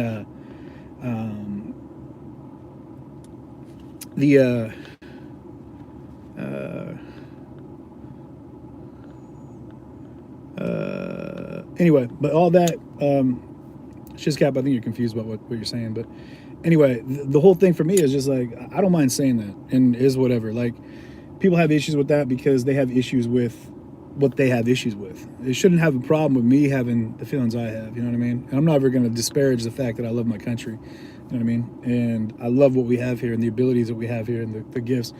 Like, people want to throw that word, like, white privilege out a lot. It's whatever. Feel that how you will. I want to go ahead and kick back. Like, what about American privilege? Like, let's talk about the things that every American has right now. We're all gifted with the beautiful, amazing opportunity of being in America. So I don't want to shit on that. Never will shit on it. You know what I mean? And if that makes me an enemy to those that do, whatever. I'm good with that. So Shizcap, to touch on what you're saying over there, how is doing your own thing worked out? You are welcome to the Seattle protests. Something about Mercado Media, concrete broke ties. Yeah, we broke ties. Awesome. We're great. Honestly, couldn't have been better. I was free to do my own thing. Drew and I are chill. He does his thing. I do my thing. Again, that's a personal thing. It has nothing to do with anybody, like, on a business side, really, though it became a business front, whatever. And as far as being allowed in the Seattle protest thing, like, show me a lot of streamers that are, like, in the Seattle protests, and then show me a lot of Seattle protests right now. And then ask me why I would give two shits about being involved in a Seattle protest. Like, I don't want to be involved in the chicanery of a lot of the nonsense that's happening there. You know what I mean? Especially if people have issues. You know, it changed a lot. The censorship. People have gotten to that point where they're like, you know, you're like with us or against this thing. And I'm not with it. I don't care. If I'm against you, then I'm against you, whatever. You know? So, Shizcap, you just said something that cracks me up. You said it's hard to distinguish grifters from real journalists. If you've been following me, I'll cover as many stories as possible. Like, legitimately, we'll interview people. And I think that's what distinguishes the difference between someone that's just out putting a camera in your face for money and someone that's genuinely trying to like help elevate the voices, which was what I've been trying to do from the jump. But it's funny that people want to distinguish grifters from journalists or whatever, or anybody out in the stream world. Every single streamer that you watch, I guarantee it, Shizcap, over on Twitch, they all have a CashApp, Venmo, PayPal. All of them. Even the ones that are like the accepted ones. You've got Malcontent, all these people, Adam and Boop, all those crews, everybody, they all have donation links. All of them. Every single one of them. Not a single one of them is out there doing it without the opportunity to allow influx of cash from donations from people to help make them able to do what they do. And it's funny to me. They're like, well, you're a grifter. I'm like, I'm a grifter? Interesting. Because I've been here from the jump. It's funny, like from the beginning of the Chop Chaz, I still work with the people who formulated the Chop Chaz, and we're getting things lined up moving forward to help better broadcast the message that got lost throughout all of that. You know what I mean? And I definitely do my best to help elevate platforms from anything, from indigenous people, which you've seen me do with people over in South Carolina with my guy Bully and the Lumpy tribe, the Lumbee tribe, you know, to local organizations, and even working with people in like communities like down in Vegas. You know what I mean? Like I don't have parameters or borders placed on me, which is what would have happened had I stayed with Concrete. There would have been a limit to what I'd be allowed to do. And as CJTV, I'm able to do whatever I want. And what I want to do is elevate voices and be a part of a bigger opportunity to communicate with the world, man. Like, we all need to communicate. And if I can be a vessel that could help make that happen, great. I'm not saying I'm the only one. Okay, Shizcap, that's cool, man. I can't tell. Yeah, I can't tell either if Shizcap, if you're trying to stir it up or if you're asking legitimate questions. But I respect your ability or your right to ask questions and to be a part of this. So I'm not trying to silence that voice at all. But let's let Shiz have their moment as well, you know. And if you're in the chop, you saw what happened. You know what I mean? We're talking about the degradation of something that could have made some real impact. And it's sad to me. It's really sad to me because like I was on those marches every day. I was there every day interviewing people, asking people questions, doing everything I could you know, to help. Dennis, thank you very much, to help elevate the voices, you know. And I would do anything in my power to grab onto the essence of what was happening there and to really, really bring that into the world, because there was some real power there.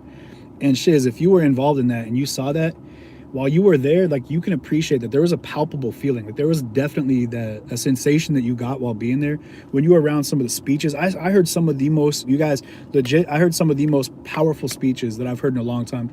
Probably in last year's speeches that I heard coming out of the Chop Chaz were amazing. But then you had listening to Martin Luther King Jr.'s granddaughter speak on the steps of the Lincoln Memorial at that 58th anniversary of the I Had a Dream speech that I got a chance to be at in DC. Blew my mind, man. Like, being a part of that was incredible. So it was just amazing, you know what I mean? But that was a powerful period of time, you know what I mean? And we had an opportunity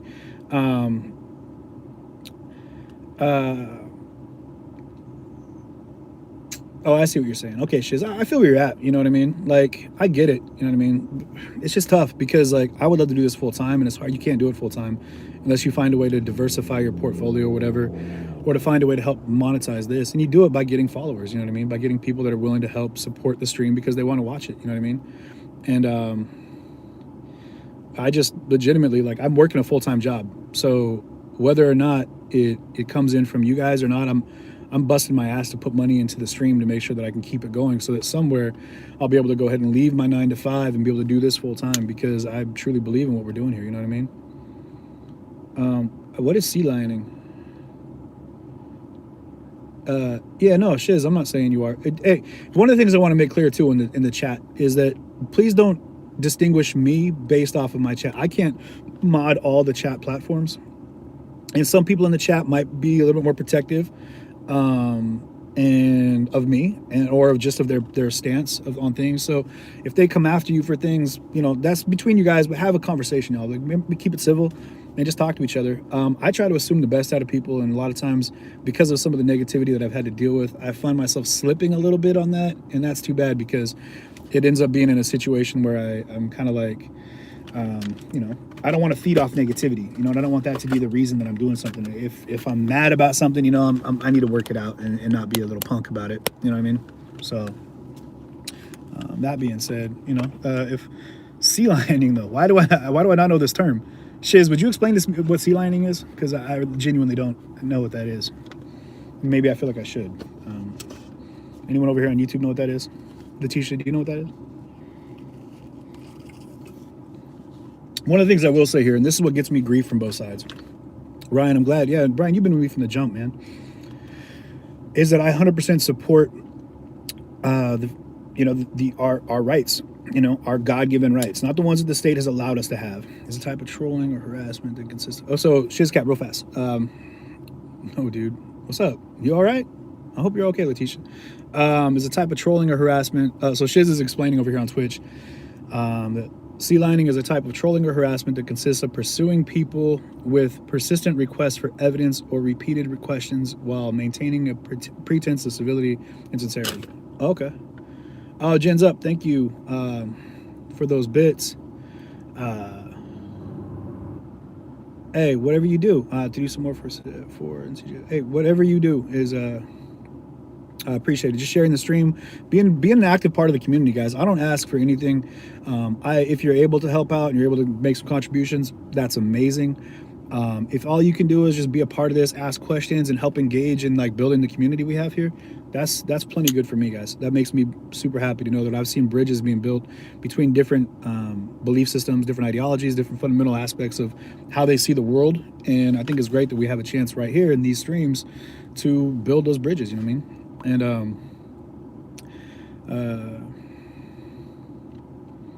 yeah, and we've all now I gotta bring up the Twitch page too. Yeah, you got to. I mean, hey, if you want to watch the chats, it's fine. I don't get a chance to watch chat, but we've all, just because you were in or at watching Chop doesn't mean we or CJ have to be opinionated as to right or wrong. Everything costs money. Yeah, you're right. I mean, it does. It does cost money. Watching the outside of a UFO, just turning this looks odd.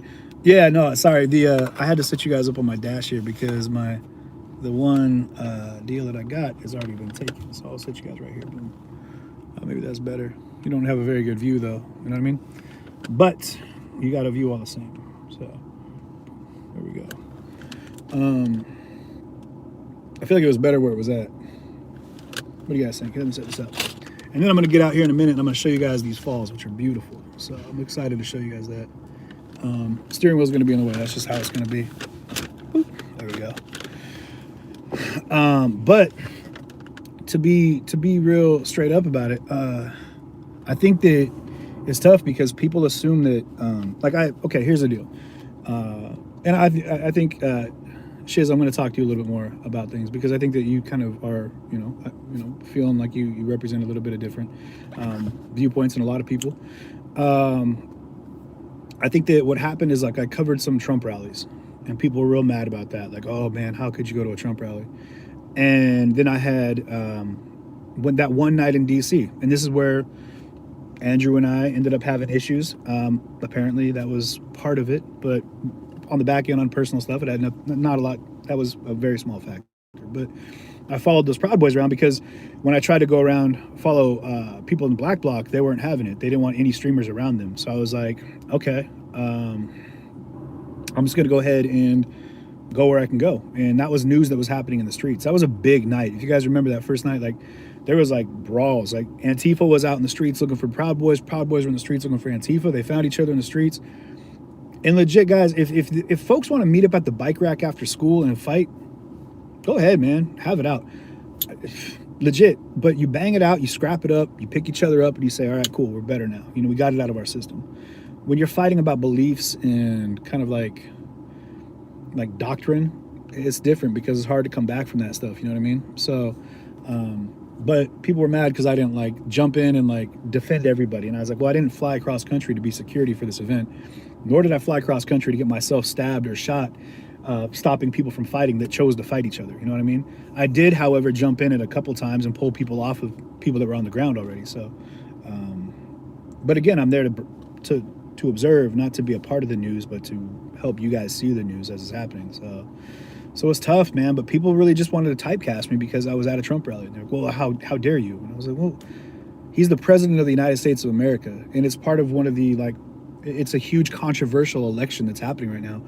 Of course I want to go cover that, you know what I mean? I definitely want to. If I could have gone to Biden rallies, I would have loved to, but they were only the drive-in ones. So it was tough because the only real Biden supporting events that you could go to were protests, which is ridiculous because then the protests became political, but then Biden won and the protests are still happening, and you saw what happened in Portland. Biden wins, and then the Democratic office gets attacked, and they're, you know, and the protests there are like F Biden too. And it turned into, like, you know, basically like F the system, you know, F politics. And that's tough, man, because anyone that's covering it in the middle is like, you're like a pundit, basically. Like the second that you point your camera at somebody, like, oh, you're with that organization. I'm like, no, not at all, man. Not at all.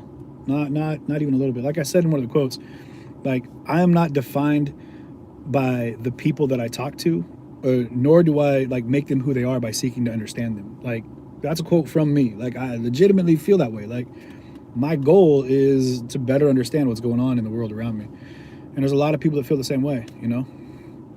And really, it's just tough because there's a small group of people. Angela, thank you very much for that donation on YouTube. I appreciate it. Thank you very much. You know, for all the people that are, you know, that, I don't know, it's just tough. It's tough because I'm curious. I have a lot of questions that I need answers to, that I'm trying to figure, like, hey, I could go to the internet and ask the internet a question, or I could go out into the field and look it up for myself and see it for myself, experience it for myself. You know what I mean? So it's just a matter of, you know, being a part of like all this history that's being made, you know. And luckily I have a platform right now that I'm able to show people, sorry, my nose itches, what's happening at the same time, and help they get a chance to kind of see it with me, you know. And a lot of people got the same questions that I have. So I think that's why, you know, like Facebook's got like 40,000 followers, and, you know, there's a couple thousand here and a couple thousand there. I think that, you know, the collection of people comes in because we're all kind of curious about a lot of the same things, you know. I'm not a fascist. I'm not a racist by any stretch of the imagination. You know, like, a lot of the names that I've been called crack me up because nothing could be further from the truth. And I'm not going to sit here and like, my best friend's black or anything crazy like that. I'm just not those things because I'm not those things. I'm not a racist because I believe in the equality of it all. And I love all people. Race, creed, color, doesn't matter to me. Like, I love people. So, and you'll never see me do otherwise. You'll never see me say otherwise. You never see me participate in anything otherwise, because I don't participate. Again, I'm watching what's happening.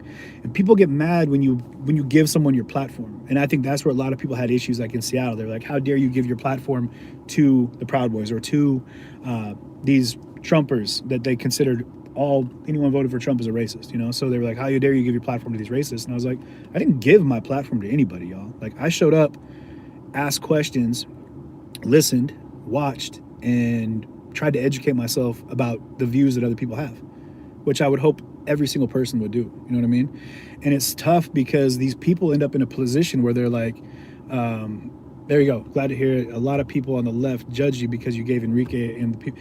So not just that, Shizcap on Twitch. There was, when I did that, I tried to do that interview with the Angry Viking guy. I ran into his organization out in Louisville, and there was just guns everywhere and and I'd never even heard of the dude.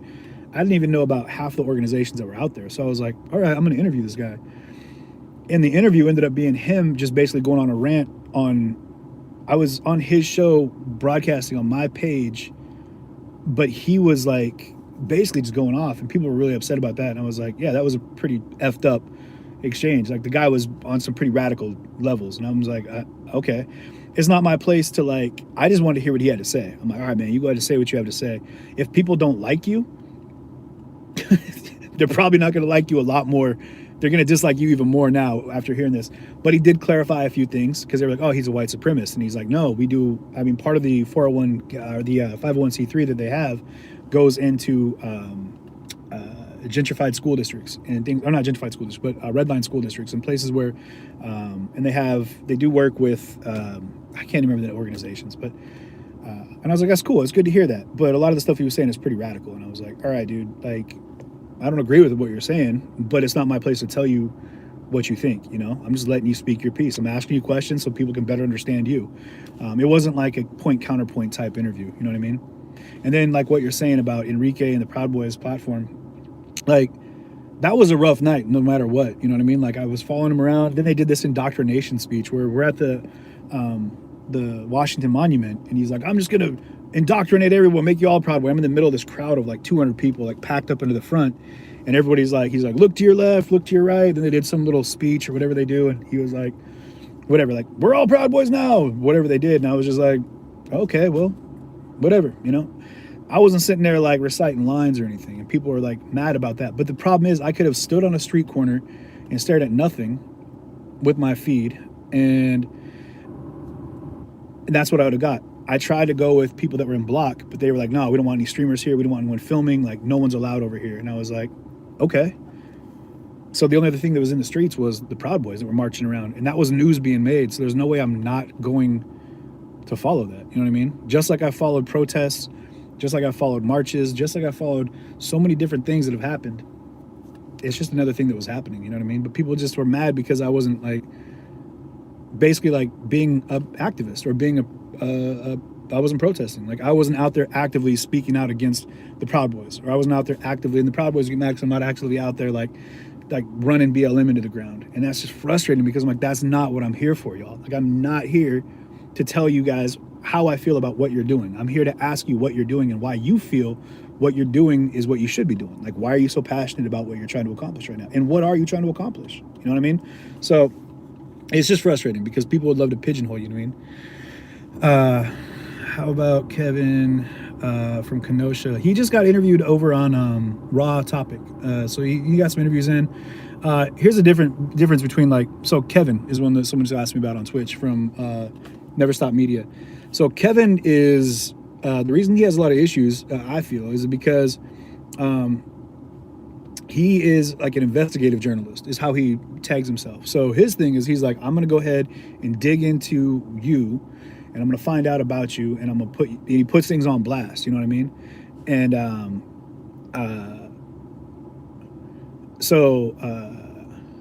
yeah, shit's cap, you're right. They do get, they get dubbed off as like Antifa streamers or whatever, which isn't true. I don't feel that way. I do feel like when you're engaging in a lot of like derogatory speech, like while you're engaged in your stream, if you're as a journalist and you're sitting there talking trash to like a group of people, it does kind of show a bias as to what you're out there for. But again, I don't crack on them. I have no issues with any other streamers at all. Legitimately. They can talk all the trash they want about me if there's anyone that has a problem with me, but none of them will ever actually talk to me, you know what I mean? And be like, hey man, this is why we have a problem with you, you know what I mean? Yeah, I've climbed up some poles and filmed. Yeah, in Louisville, I was up on top of a pole. What's funny is they have a police that does a streamer. Someone just mentioned climbing a pole. But they have a streamer for the police in Louisville that was out by the Derby. And someone was watching that stream, and like they took a screenshot of me like across the field in this crowd of like 1,000 people, like up on top of a street sign, like filming from up top there. But yeah, so I don't have issues with the other streamers. Like I really am kind of like, whatever, man. Like that's their, I hope, I would love everyone to go out and stream. I would love to watch like a wall of small screens, and I could be like, ooh, that one looks interesting. They click on that, see what that one is. Let me click on that, see what that one is. And if it's too opinionated, switch channels. You know what I mean? That's the thing about these streams, is you don't have to watch it. You don't have to jump in here. And it's not the only one out there. You know what I mean? Like, if you don't like the opinions that people are spitting, change the channel. You know what I mean? And a lot of the streamers that are involved with like the BLM protests and things like that, and I'm going to say this, and it might piss some people off too. A lot of times they go the direction they have, and they get more indoctrinated and more, I guess, outspoken in things. Because without doing that, they're not able to be permitted to be there, because they need to know, like, people are always testing you, like testing your stripes. Much like when I go and cover, like, Stop the Steal, like when I was out filming that one, or when I was out covering the In the Lockdown, one of the guys from the security was like, whoa, are you a patriot? Are you a patriot? And I was like, I don't take titles, bro, And he was like, all right, well, you seem okay. And I was like, okay, thank you. Appreciate that, man. But really what they were doing is they were trying to check the levels and be like, who are you really and why are you here? No, I didn't finish eating it. I still gotta eat my sandwich. Well, I'll eat it later. It's good. But I'm sure they do that on the left too. Like, they did that in Seattle that one night. They were like, you know, we got done, the police were exchanging with the group, and they were like, you know, people are getting maced, pepper sprayed, arrested. And then at the end of it, when they were trying to sweat me, which I was like, whatever, man, I kind of felt it coming. I just got back from Kenosha and all that, and they were like, you know, that's when we had that issue, the falling out, I guess, with some of the Portland streamers, because like Adam and them were there, and then like people were trying to sweat me, but they were like, oh, dude, CJ's getting sweated, but no one involved. And I'm like, that's fine, I don't care. I mean, I didn't have a problem with them not getting involved, because legitimately, if it turned into a fight, I'd have to protect them. You know what I mean? But the dude was like, "We'll say fuck the police then." And I was like, "You're not going to tell me to say anything." Like, word for word, I said, "You're not going to tell me to say shit." And I don't care if you would have told me at that point to say it. Say you love your mother. Like, the fact that another human being trying to tell me what I have to verbally, my words that are going to come out of my mouth, not going to happen. I don't care who you are. Like, that's maybe why I wouldn't have been good in the military, but because I'm not going to have somebody demanding that I do things how they want me to do them. That's just not how I roll. You know what I mean? So in those moments, that was the test. If I had been like, all right, who fucked the police? You know what I mean? They'd have been like, all right, you could hang out. Or they'd have been like, nah, we don't buy it. It wasn't convincing enough. You're out of here. You know, we don't want you here. And then that same group, what's funny is like there was like a group of people in that group, you know, that were being loud about like, oh, CJ. And that's because of some nonsense that was started by some local people in Seattle, and you guys already know who they are. And they were full of nonsense and BS and just inflamed bullshit. But that group, when I was walking with this group, before I even started filming, handfuls of people were coming up, like medics and other people that were involved with that group were like shaking hands, like, hey, thank you for being you, man. Thank you for being out there. Thanks for everything you're doing in Kenosha. Thank you for just, you know, for maintaining your stance. Thank you for being blah, blah, like getting a lot of accolade and thank you. But then there's that small group in that group. And there's other people there that are just like there for the march, because they have their own belief as to why they're out there, you know, normal people, you know. But then you have those like the hardcores that are like, nah, we don't like you, so we're going to talk trash and make this hard for you. And they're the ones that kind of stir up the crowd, where, you know, it's frustrating, because for me, I'm kind of like, all right, man, whatever.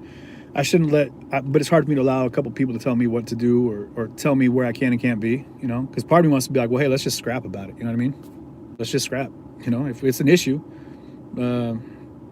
let's do it. Let's go ahead and throw it down. You know what I mean? You win, I'll leave. I win, you shut up and I keep filming. How about that? It's a mutual combat state. And I need to remind people about that in Washington. Mutual combat state.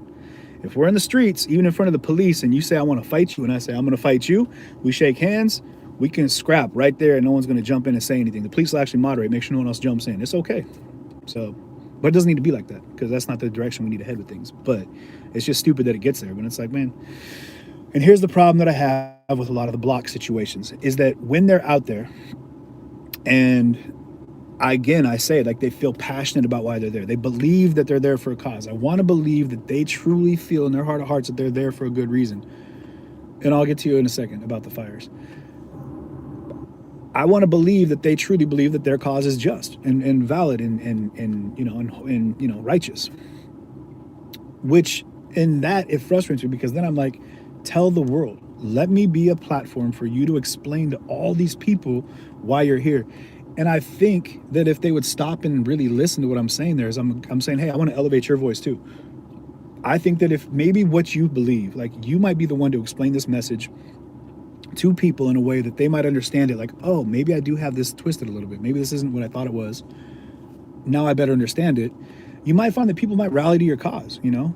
Or maybe someone will hear something and they'll add that to their little lexicon of beliefs, and then they hear something else that they say and they add that.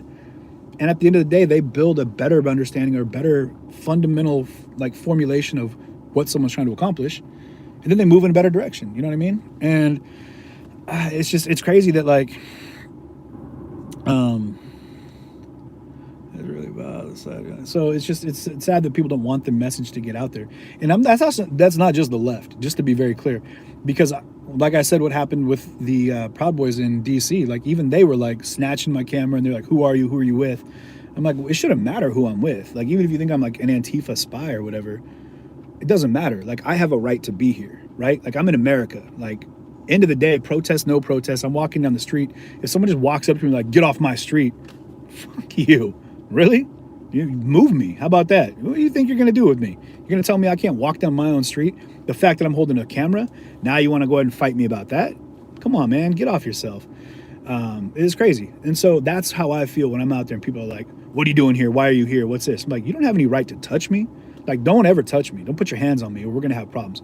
But don't think that you're allowed to interfere with what I'm doing. This is my life, my right, my given rights. You know what I mean? Like, I was born, raised, blood pumping through my veins, which gives me the human rights that I have. Don't think that you're allowed to take those away from me because you're not that person. And it happens on the left and the right. And it's frustrating as hell because that's just straight ignorant that you think you're allowed to take somebody's ability to do what that's their God-given right to do. That's like walking up to someone and be like, I don't want you breathing here. That's like the fundamentals of like ignorant, like segregation. You're not allowed to breathe the air that these people breathe. So you have to go somewhere else to do that. You know what I mean? It's crazy. Twilla, have a good night.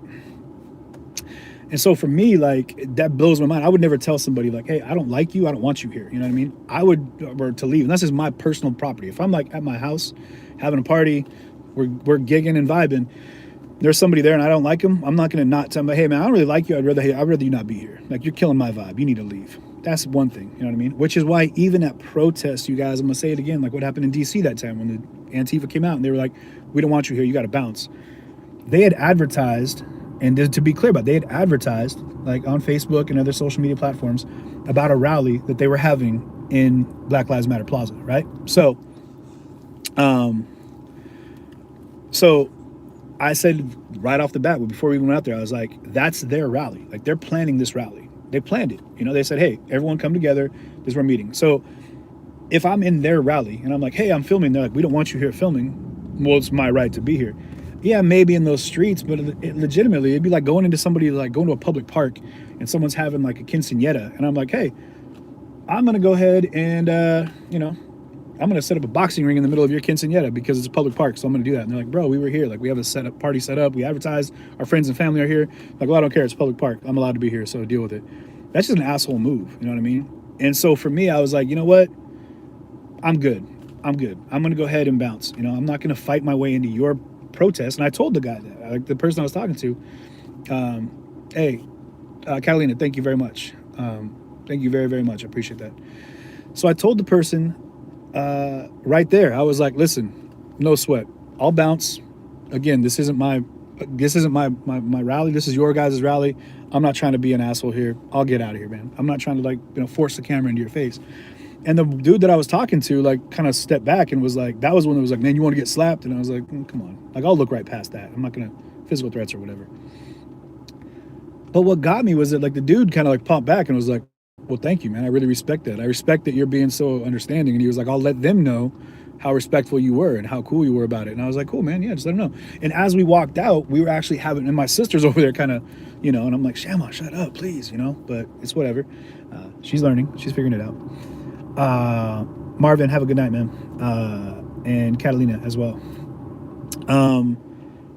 As we were walking out, I was able to ask some questions, and I was like, listen, like, whatever I asked, and there was some small engagement, and that was a baby steps in the right direction, man. And, but yeah, famously unfamous, you are not wrong. Like, I'm not the dude. I'm no punk. At the end of the day, if it comes down to scrapping, like, I'd be happy to do it. You know what I mean? Like, just for the fun of it. You know what I mean? Like, it's whatever. You know what I mean? Other than the cost of dental work that I'm having to pay for, getting into a good old Donnybrook is not a big deal. You know what I mean? So, but don't get that confused. Don't encourage yourself to get into fights unless you're okay with paying for a lot of medical bill or dental bills, because teeth are not cheap, y'all. And I'm having to pay for a lot of them right now, so it sucks. But yeah, so Lady in Red, if you stay far enough away so you are showing they are there, but not so close to show faces, in that case is right. There you go. Yeah. And I'm okay with that too, like maintaining a distance and being like what happened in Tacoma, where I was like, I don't need to be. And here, the other thing that frustrates me about this is in the time of COVID, and not just that, but in block, like when people are blocked out, this is what you see legitimately. Like, you've got somebody this is what you see. You know what I mean? They're like, dude, don't show my face. I'm like, what? Where's your face? I can't even see your nose. You know what I mean? Can't even see your earlobes. So that for me is frustrating, because I'm like, that's just kind of ignorant.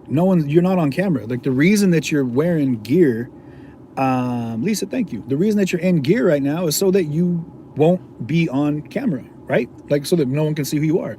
It's to maintain your, to be discretion, to have your identity kept in discretion. So it's crazy to me that people are like, no, man, you're not allowed to film me. Don't film me. Don't film me. Don't film me. And I'm like, okay, no problem. Just keep in mind, nobody knows who you are. Like, I'll eat my sandwich when I'm ready to eat my sandwich.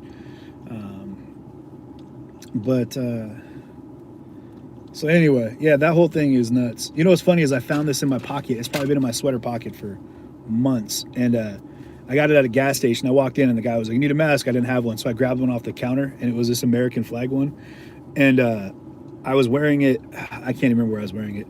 I put it on and I got out of the car, and immediately, I was getting ready. I was in Olympia, and somebody, I think from the opposite side of who might like American flags, was like, "Look at this fucking chud over here." And I was like, "What? What the hell? How does it?" And I was like, "Oh, I got an American flag on." Immediately on the devil. You know what I mean? Thank you, Lisa. Anyway, it was crazy. But again, like I said, I rep for the red, white, and blue. I'm with it. But you know what the thing about that is? That people that have issues with that, anti-government, anti-establishment, anti-capitalist, whatever.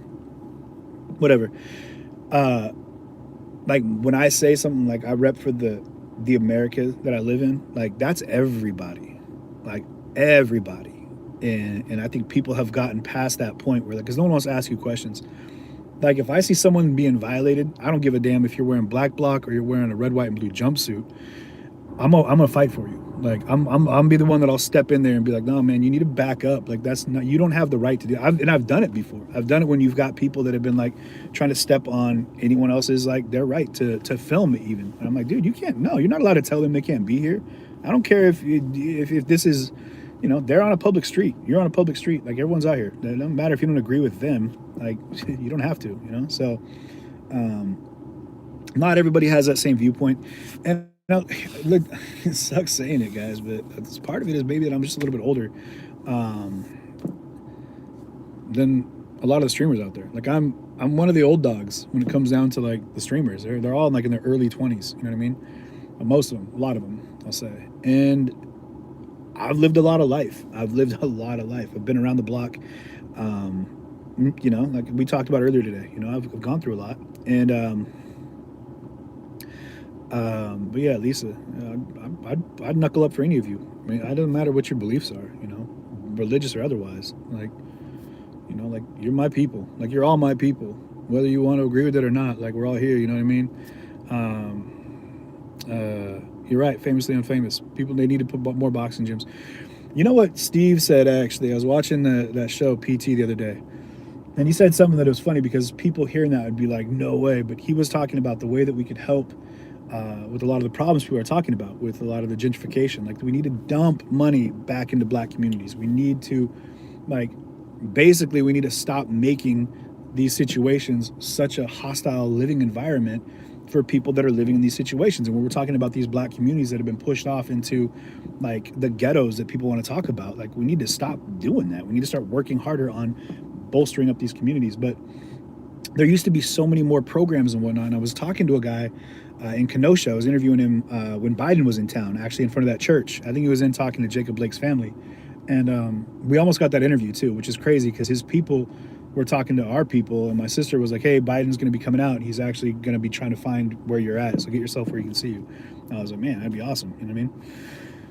But one of the things that the guy was saying is, and I'm going to find this interview. And if any of the mods right now, if you guys want to jump in there, that'd be super cool. But it was the interview we did the day Shamel was out there, and it was the day that Biden was in town in front of the church. And he was like, there's no more YMCAs. There's no more youth organizations. There's no community centers for kids. And I was like, man, that's terrible. Because I grew up in a Boys and Girls Club. What's funny is I grew up my office now that I'm working at is across the street from where we would go to they'd take us to play tennis, and we learned to swim across the street at that swimming pool. And yeah, that's crazy, Catalina. People are afraid to fly the American flag now. Look what happened in Tacoma. They had an American flag that was presented to them by the military because they had their grandfather died in service. and this flag was presented by the military to them, and their business got smashed up, and they took the flag out and burned it in the street. It's terrible. Had they brought their own flag to burn in the street that they bought, way to support capitalism. But then whatever, burn your flag. It's your choice. It might upset me, but that's your business. You know what I mean? The fact that we put American flags on napkins and, I think that, paper plates and stuff like that we're going to throw away and burn in trash anyway, that seems kind of confusing to me as well, but it's whatever. It's not I don't make them, and it's whatever. So, but they need to go ahead and put situations back into play where these kids have an outlet. Even in the schools right now, you guys, they are taking away so many programs that are there for like the relief for these kids, for like stress relief. There's like all the extracurricular programs, and this year especially, look at the sporting programs, like all these programs where these kids can actually get their anger and emotions out, man, just getting shot down.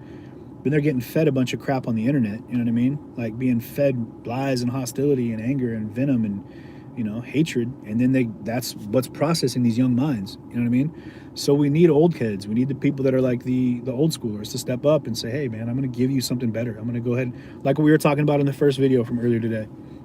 I encourage everyone to go back and watch it. Like, spread messages of positivity, you know what I mean? And do what we can to like, to try to make a change in the people's lives that are around us, you know what I mean? You don't have to it doesn't need to be a magnanimous gesture. It doesn't have to be some life-changing event, but like have a conversation with somebody, pick them up a little bit, especially young people. Like, give them a reason to believe in things, you know what I mean? Give them a reason to like aspire and hope and dream and look for the beauty of tomorrow, you know what I mean? So CJ, so did I, but who tore up the YMCA, Boys and Girls Club? I have lived in many areas where there were all these places and they tore them up. What do you mean? I don't know what you mean, Lady in Red over on Twitch. You said they tore them up. What do you mean tore them? Like tore them down? Like took down the YMCA's? Fam Bam. That's going to be on the next t-shirt that we put out, man. Find a mentor or be a mentor. You know what I mean? Like, if you're a young person, you need to find a mentor. And if you've got some wisdom to impart, be a mentor. And I guarantee you that if you do that, you will hold yourself to a higher standard. And like we talked about earlier, the best way to learn is to teach. So if you feel like your life is in need of something, service. Find somebody that you can serve. Find anybody that you could help out, and that will give your life a whole nother level of meaning and existence. And I guarantee you it'll edify your soul in a way that you could never possibly have imagined. And so push yourself in the direction of being a mentor, you know what I mean? Find something that'll be an uplifting message that you can pass on to a young person, and do it. Volunteer at, a community center or, city teams. They have all these peewee leagues and peewee teams. They always need an assistant coach or whatever, or just some guy to stand around, or some lady to stand around, or some person to stand around and give them motivational like pickups. Like when they fall down, pick them up, tell them they're okay, and let them know they did a great job running, whatever it might be. So it's just but yeah, I grew up in the South End Boys and Girls Club, the SEBIC Raiders, the South End Boys and Girls Club Raiders. We were on the same basketball team, baseball team. We were on t-ball, basketball, soccer. We played at the Tacoma Soccer Center in downtown Tacoma, right down there on the little field. And then we went and made our way up to the big field eventually, right? I remember the day we made our first game on the big field, in the same field that the Tacoma Stars used to play on. We won our championship like 3 years in a row. I remember one year we got to play at the halftime of the Tacoma Stars game. It was a big deal. But I was born in Georgia, and it was a very culturally diverse situation. You know what I mean? Like, the upbringing in the South is obviously not one, this is not common complexion. So, and then I moved into the South End of Tacoma, which I was a minority at that point. And I'm not saying that to say anything. That was just the numbers. But that's what it was. And so the way I grew up was different. I didn't see it as a racial thing. It was never like, well, you're black, I'm white. It was just like, hey, we're all in the same baseball team. We're all in the same soccer team. I remember when Jamal Robinson went from being like a nerdy, pigeon-toed, like knock-kneed kid to turning into a gangster, and he punched me in the back one day, and it scared the hell out of me because I was like, Jamal, you were a nerd yesterday. And then 6th grade started, and he turned into a hoodlum. And I was like, damn it, Jamal, you were one of my buddies on my little league team or my pee-wee team, whatever it was. But it wasn't about white or black, you know what I mean? Like, I had nicknames. They called me Snowflake. They called me Slope because I was white as a ski slope. can't even remember some of the names they called me when I was like 11, 10, 12 years old. You know what I mean?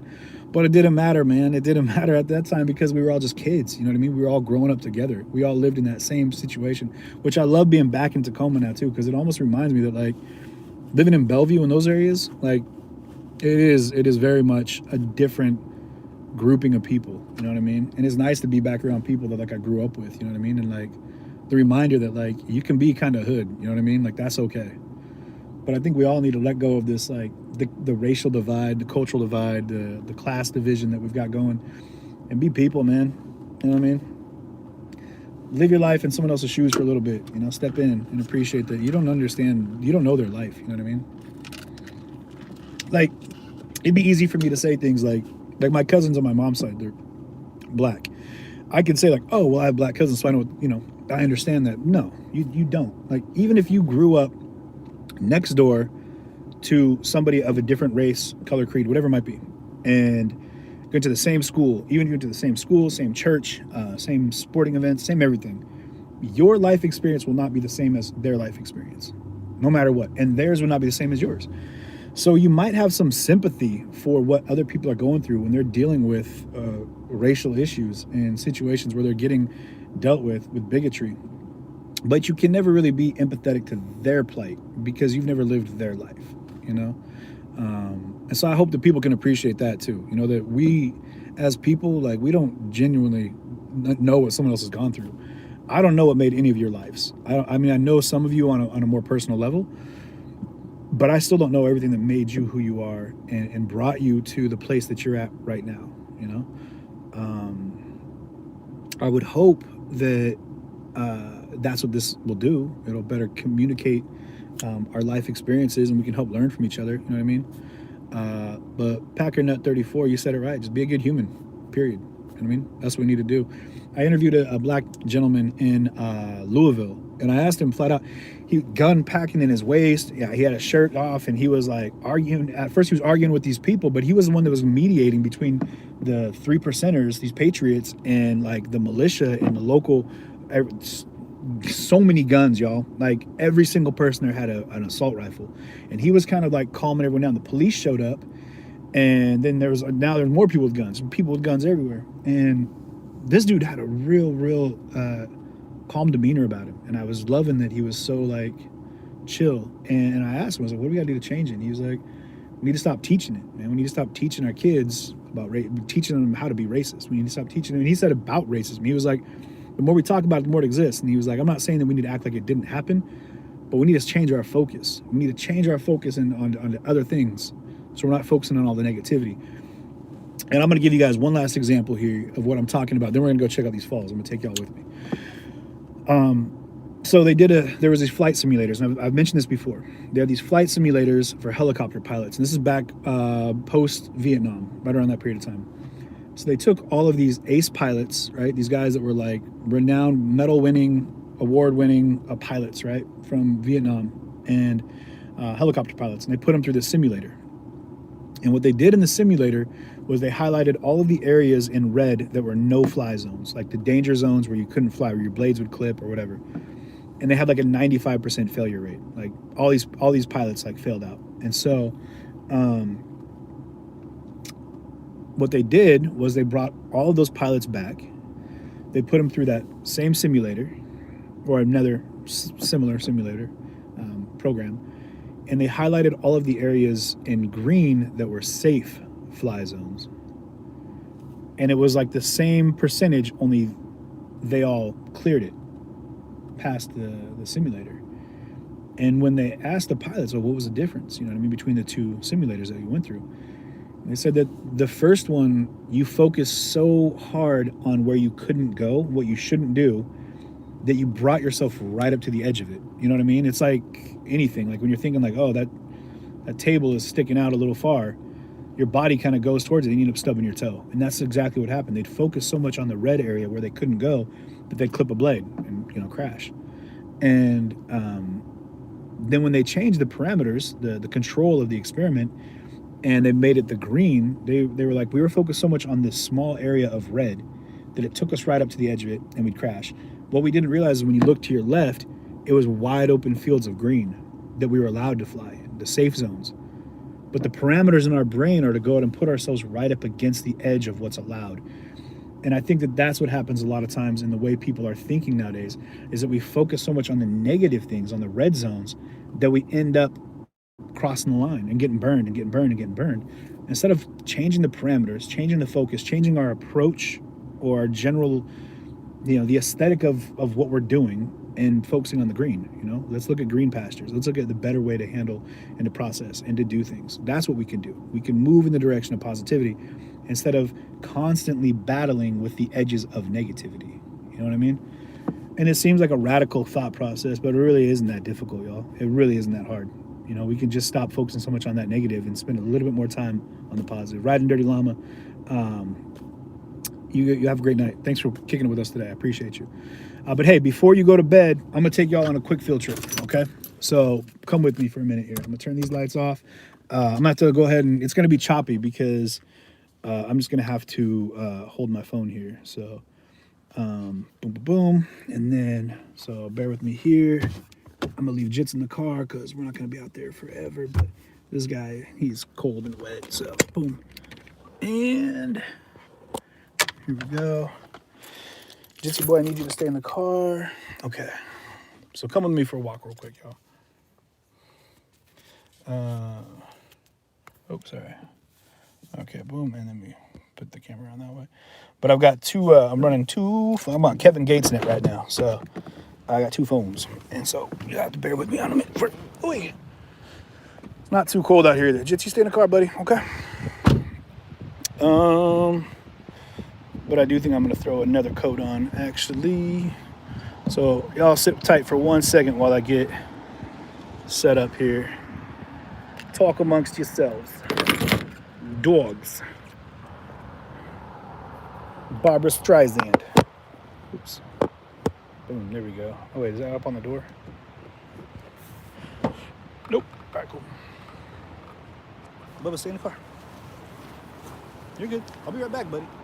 I'll be right at the back. Okay, I love you so much. Good boy.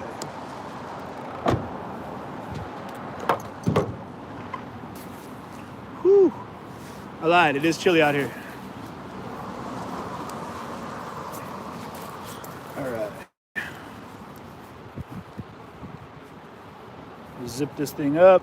You guys are going to like this. So sit tight. Don't go anywhere. It's 30 feet from where I'm at. You're going to like it. And if you don't, there's something wrong with you. Deep in your soul. Oh, this thing is soaking wet.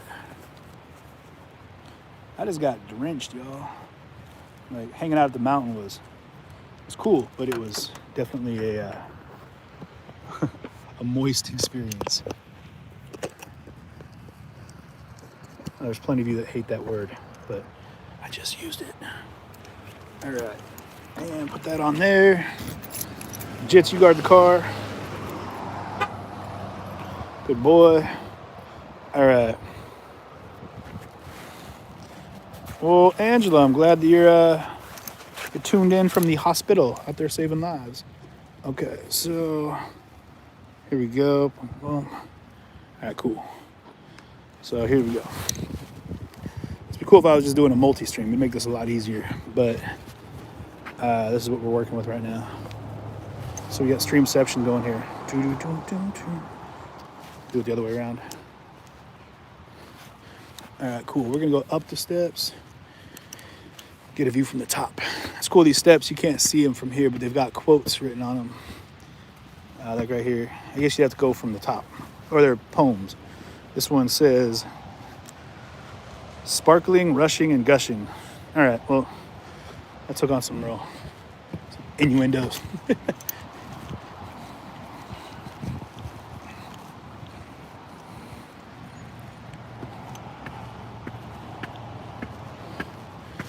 All right.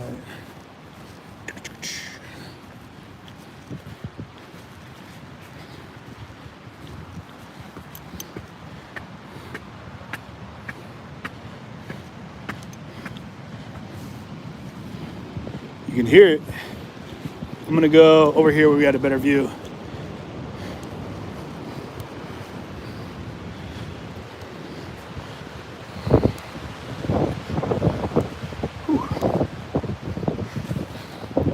But it is it's a beautiful place up here. It says, caution, stairway. Well, noted, as if this long ass, like, if you miss the stairway here, that's like 40 yards long, you got more to worry about than the fact that, you know, you got to navigate steps. Super breezy up here, so it might be a little loud. Yeah, Lollygram. Absolutely, you can come to the falls at night. I'm about to show you. You guys might appreciate this, really. They're pretty beautiful. I'm just kidding. Watch out for the steps.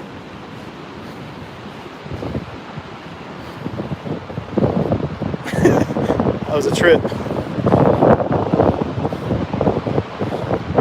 Okay. There we go. Flip this around. Flip that around. Here we go. All right, cool. This is Snoqualmie Falls right here. So it's dark. You can't quite see everything, but there's like a cave that goes behind there as well. And at the top there on the left, you've got the Salish Lodge, which is pretty amazing. So we're in the Cascade Mountains right now. This is Snoqualmie Falls is like the Cascades, but I'm trying to be careful because I don't got one of my phones is not attached to the my harness here. So I'm not trying to lose one phone over the falls here. It's pretty windy, so yeah, it's pretty amazing. You can see all the way down to the bottom there. If it zooms in or if it picks up enough. But I can't remember exactly the height of these falls, but they're 170 feet, something like that. 130? I don't know. Somebody in the comments here can post it up there, what they are. The height of the falls here. But it's cool, there's like this walking path over here. That's the Salish Lodge in the distance right there. Yeah, one of the other things that it does, it's really cool, is when the mist is running really high, is it makes these cool mist angels that you can, like, because these bright lights right here. So these are the spotlights they've got that these things illuminate the falls there. It's pretty amazing.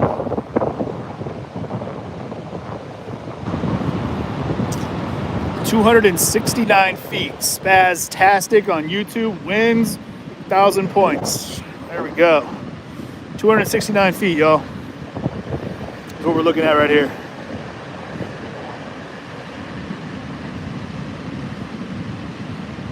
It's almost better if you see it from this one right here. Like that view is pretty amazing. This camera is just, I guess it's camera specific, but the, yeah, Mike, I'm glad you got to stay with me too.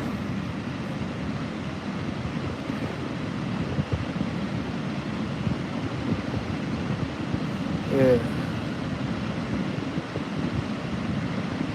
Man, it'd be super cool if they had a light. They used to have another light actually that illuminated lower on the falls, but for whatever reason, I don't know where that went.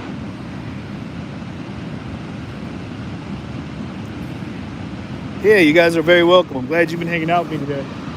There's a lower lot over here. Maybe we'll get a different view of it too. We'll walk over here real quick. We gotta navigate more steps apparently, so we'll have to do that real quick. But these are the it's like, you know, it's funny because I've been here before and seen people like get proposed to, you know, and it's been like, you know, so these are steps you got to worry about right here. These ones, right? You take a tumble down these bad boys, you're gonna split your melon. So it's not like warning. There's bears loose here. So caution, steps. All right. Maybe don't climb up to the top of a 270-foot cliff if you got issues navigating steps. I'm just saying. Whew, it's chilly out here.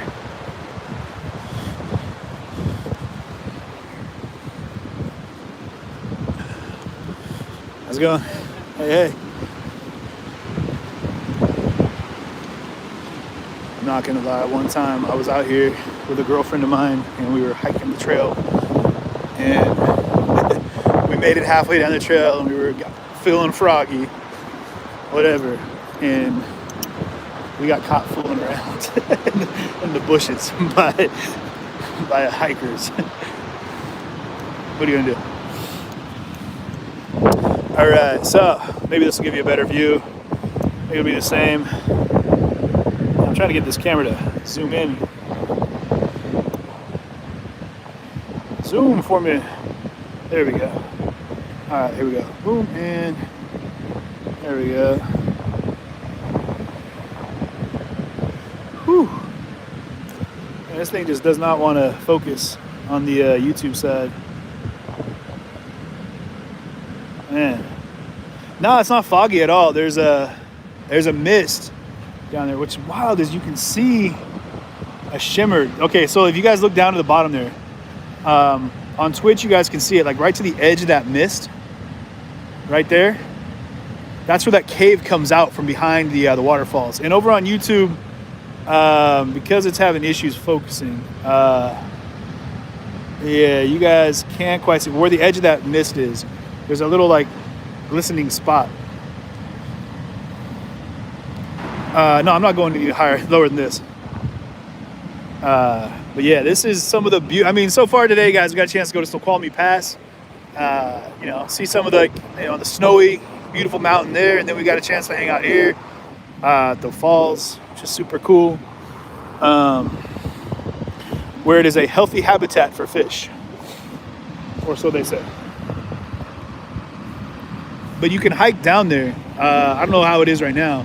There's a trail that goes all the way down to the bottom. And you've been in that tunnel? Lollygram, you're blowing my mind right now. I've never been in that tunnel. I did not know you could go into that tunnel.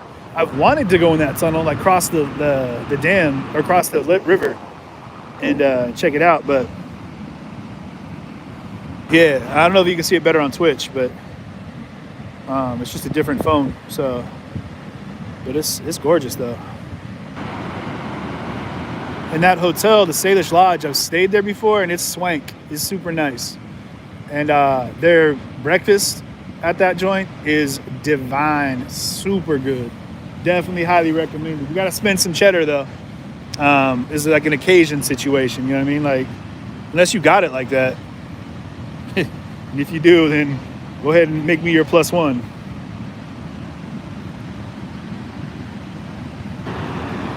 Yeah.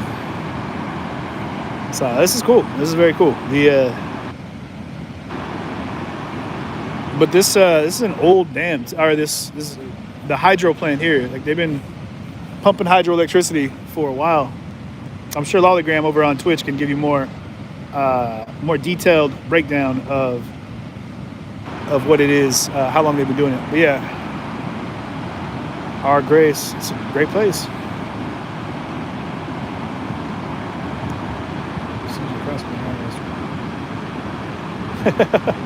Catalina, yeah. I guess IRL, I usually do coverage. You know, you just mentioned something. They said I'm crossing over into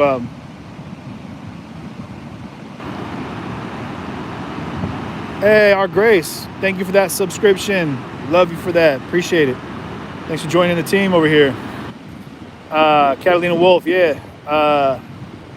Stay tuned, y'all. Like, we got plenty more opportunities to see a lot of sites around here. This is beautiful too. We're way up on this ledge up here, or the ridge here.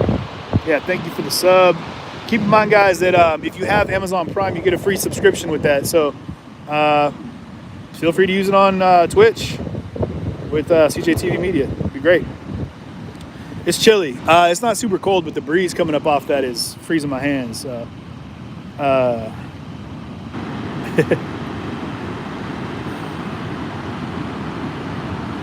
yeah, Angela, 100%. You got to stay warm the whole time. I'm still wet to the bone over here. Yeah, but I'm be taking you guys with me to hang out. I just think I'm gonna save the Facebook page for, you know, that's kind of geared more towards news stuff, but you know, media content. But Twitch over here is cool to hang out. And YouTube as well, man. So why not, right? Maybe we'll get on Instagram as well. I mean, we're on Instagram, but I don't really mess with it too much. But yeah, so that's the falls, y'all. And it's freezing. My hands are super, super cold right now. So I think Minnesota, Wisconsin's -4, the wind chill is -20. Ugh. Lisa Kent taking the cake with the coldest check-in so far. What's the weather like where everyone's at right now? Where is everybody right now? Let's do a geography check-in. Where's everyone watching from?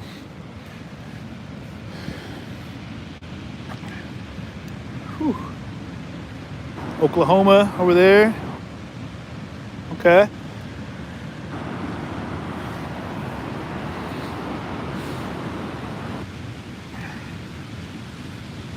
Ooh, come back. I'm on my way. I'm coming back.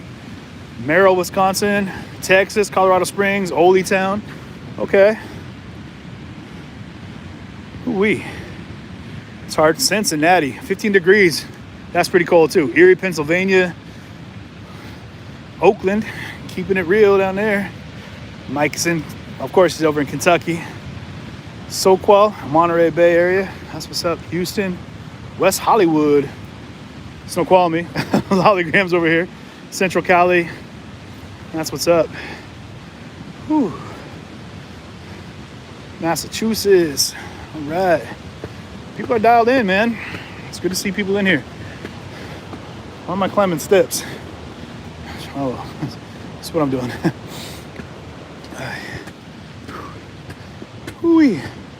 All right.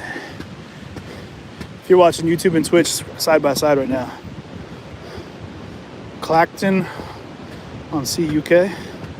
Rob's over in the UK right now. What's up, Rob? Trying to put together a UK trip, actually. Expecting 6 to 8 inches of snow tonight. Phyllis, better bunker down. It's a lot of snow. All right, I'm gonna give you guys Holly Hills.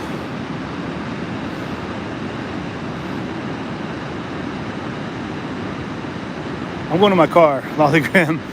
I'm gonna give you guys. Oh shoot! I almost dropped my phone. Woo. Thing is, my wallet's attached to my phone. Would have been not smart. 17 degrees in Erie, Pennsylvania. It's terrible. That's crazy. All right. So you got to see some Snoqualmie Pass. Baco, of course, Dara. Got you there. Catalina says I'm still in the UFO.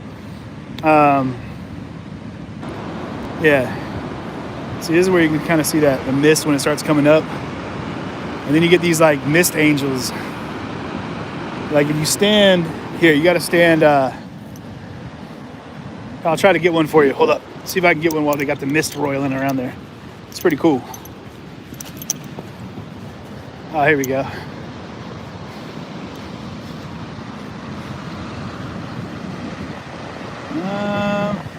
Might not be enough. Whew, fingers are freezing.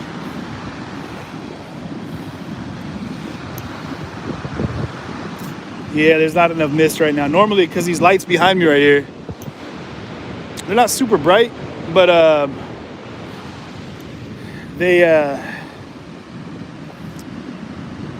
so it adds like a shadow out under the mist, right? But the rainbow effect, it makes everything look like an angel. It's pretty wild.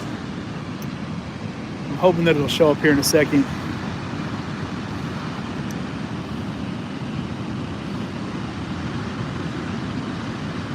It's probably not going to happen. Oh, wait, here we go. Look at that.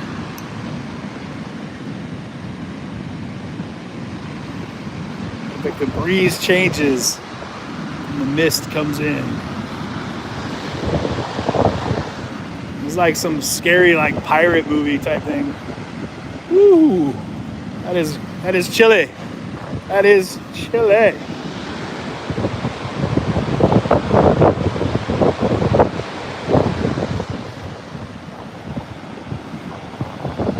crazy how it just like it appears out of nowhere. Like it's, watch, here we go. Wait for it, here we go. It's like royals up from the cliffside. Oh, Ellie, that's what's up. Grandson said, oh, that's CJ. What's your grandson's name, Ellie? Give him a shout out.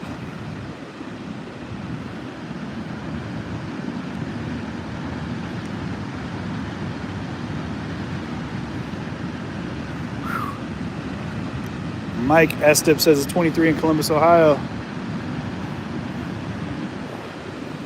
Yeah, this is, I mean, it's powerful. Yeah, very powerful. Yeah, Mary, it's cold. Yeah, it's cold. My thumbs are numb. I'm nervous I'm going to drop my phone. I can't really, my grip's not all that great on it right now because I'm a sissy like that. Whatever.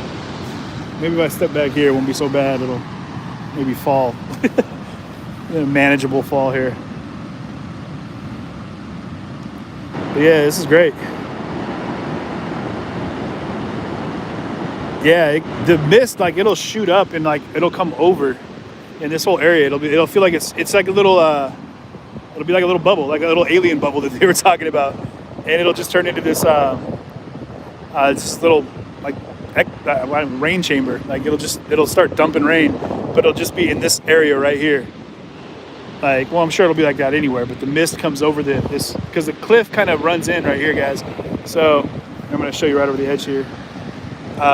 So there's a cliff. It's where it's dark right here. It's just a straight drop off. That goes down a couple 100 feet, straight down, over, and then it comes up to this edge here, right? But that cliff line all the way where it's dark right there is just a straight drop off, and you can see the cliffs on the other side over there. So that mist, what's up, Jess? When it comes up,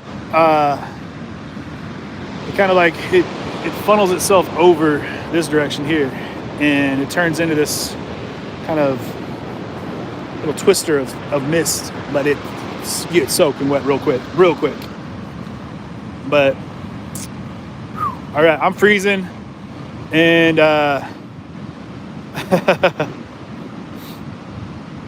yeah, keep rubbing it in. Catalina, that's what's up. It's warm where you're at. It's super cold where I'm at. But yeah, so I'm gonna go ahead and jump off here, guys. Yeah, thanks for hanging out with me today, being a part of my Saturday with me. I'm gonna go ahead and ground, do a little send off here. So hey, we had some good combo today. I hope you guys go back and watch the earlier segment that we did. Kind of the motivational kickoff on the drive up. It's been a good day. It's been a really good day. And cold, wet, and engaging. So thank you to my mods for jumping in here. I know we were kind of having just a lazy afternoon.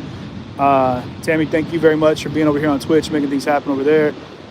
Thanks everyone for engaging in conversation and for being a part of it. I love you guys for real. And yeah, this IRL thing, like this is just me living my life here. And I'm glad you guys can be a part of it with me. So much love, you guys. Have a good evening. Be safe, and be grateful, humble, all that good stuff. So peace. Love y'all. Take care. I got to figure out how to end all these streams at the same time.